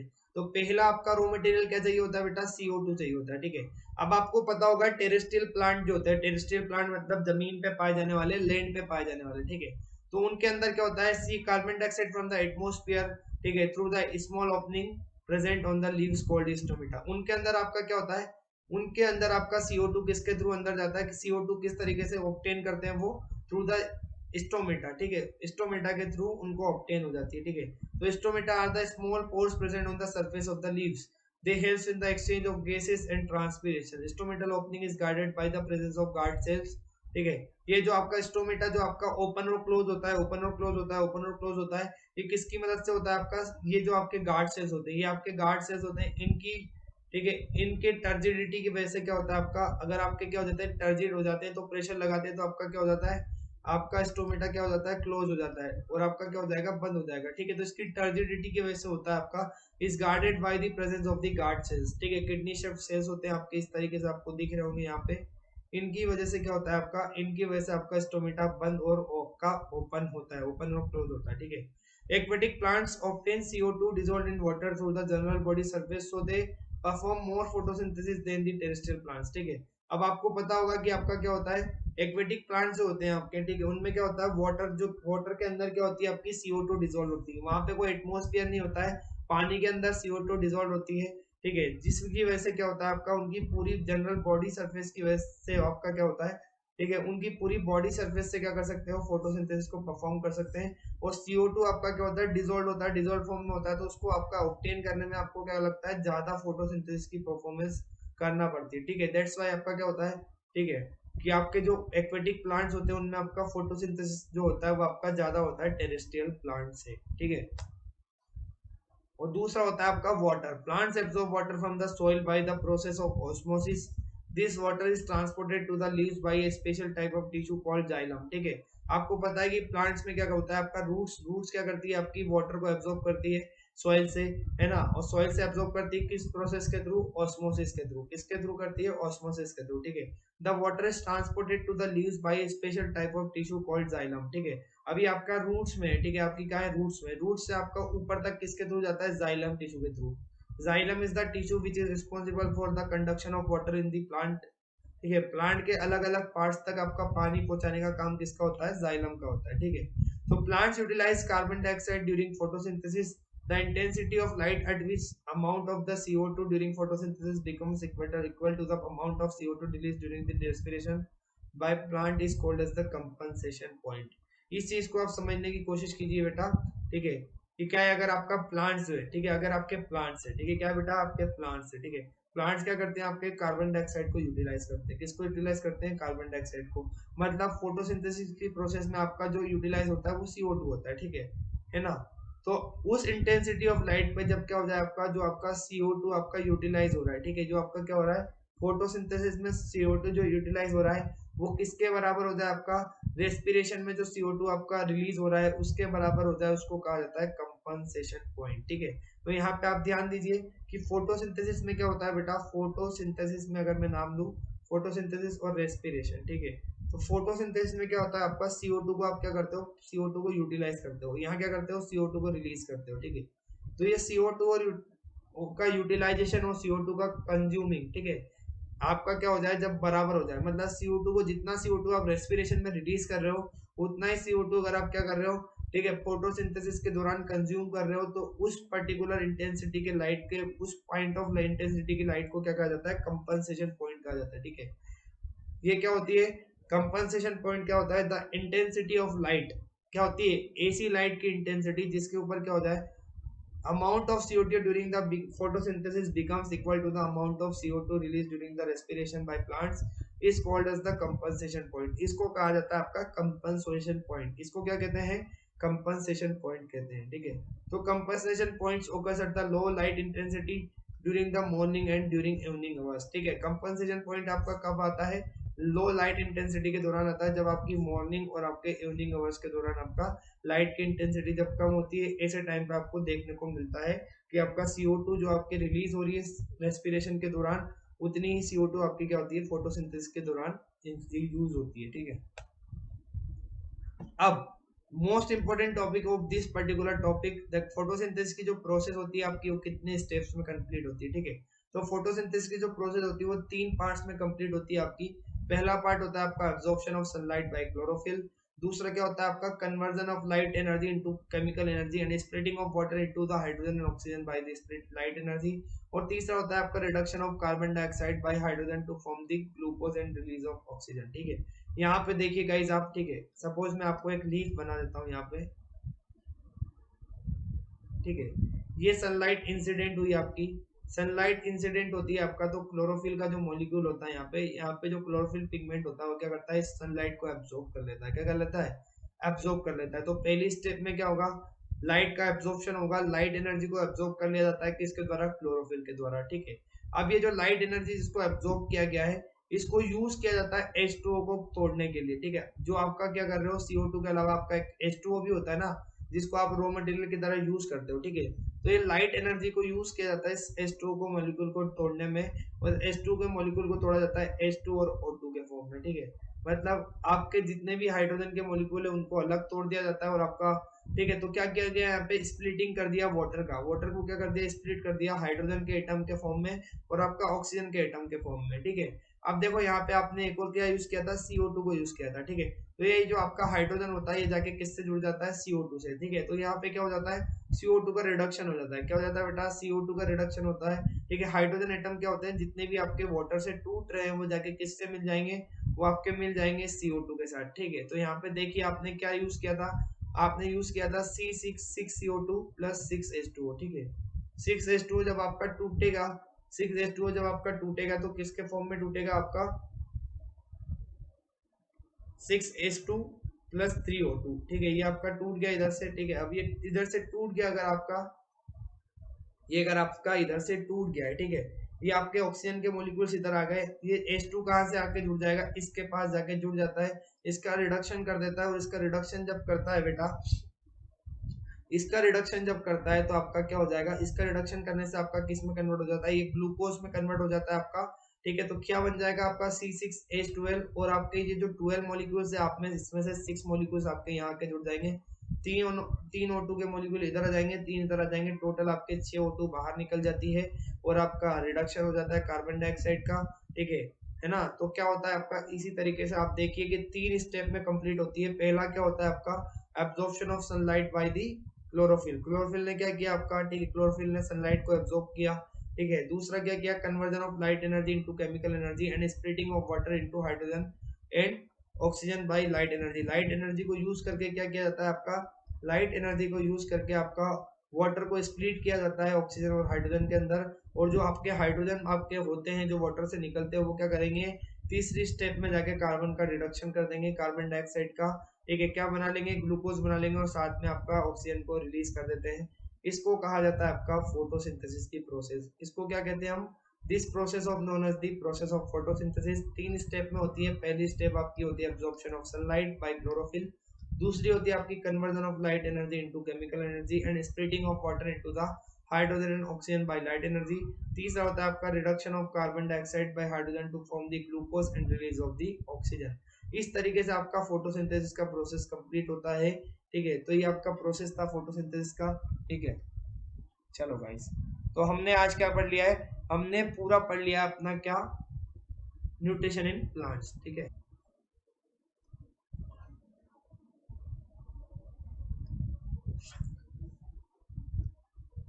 सो guys till now we have studied about the modes of nutrition की, कितने मोड्स होते हैं, फिर उसके बाद हमने ये भी पढ़ लिया कि प्लांट्स के अंदर कौन सा मोड ऑफ न्यूट्रिशन होता है, हेटरोट्रॉफिक मोड ऑफ न्यूट्रिशन के टाइप्स हम पढ़ चुके थे। सेप्रोट्रॉफिक पढ़ा हमने, पैरासाइटिक पढ़ा हमने, क्या पढ़ा उसके बाद होलोजोइक पढ़ा। फिर ऑटोट्रॉफिक पे हमने पढ़ा कि आपका फोटोसिंथेसिस की प्रोसेस कैसे होती है, उसकी इक्वेशन हमने देखी। उसके बाद हमने देखा कौन कौन से एसेंशियल एलिमेंट्स ऐसे होते हैं। उसके बाद भी हम डिस्कस अबाउट दी, ठीक है, कौन कौन से रॉ मटेरियल्स की जरूरत होती है। और उसके बाद हमने देखा कौन कौन से इवेंट्स ऐसे होते हैं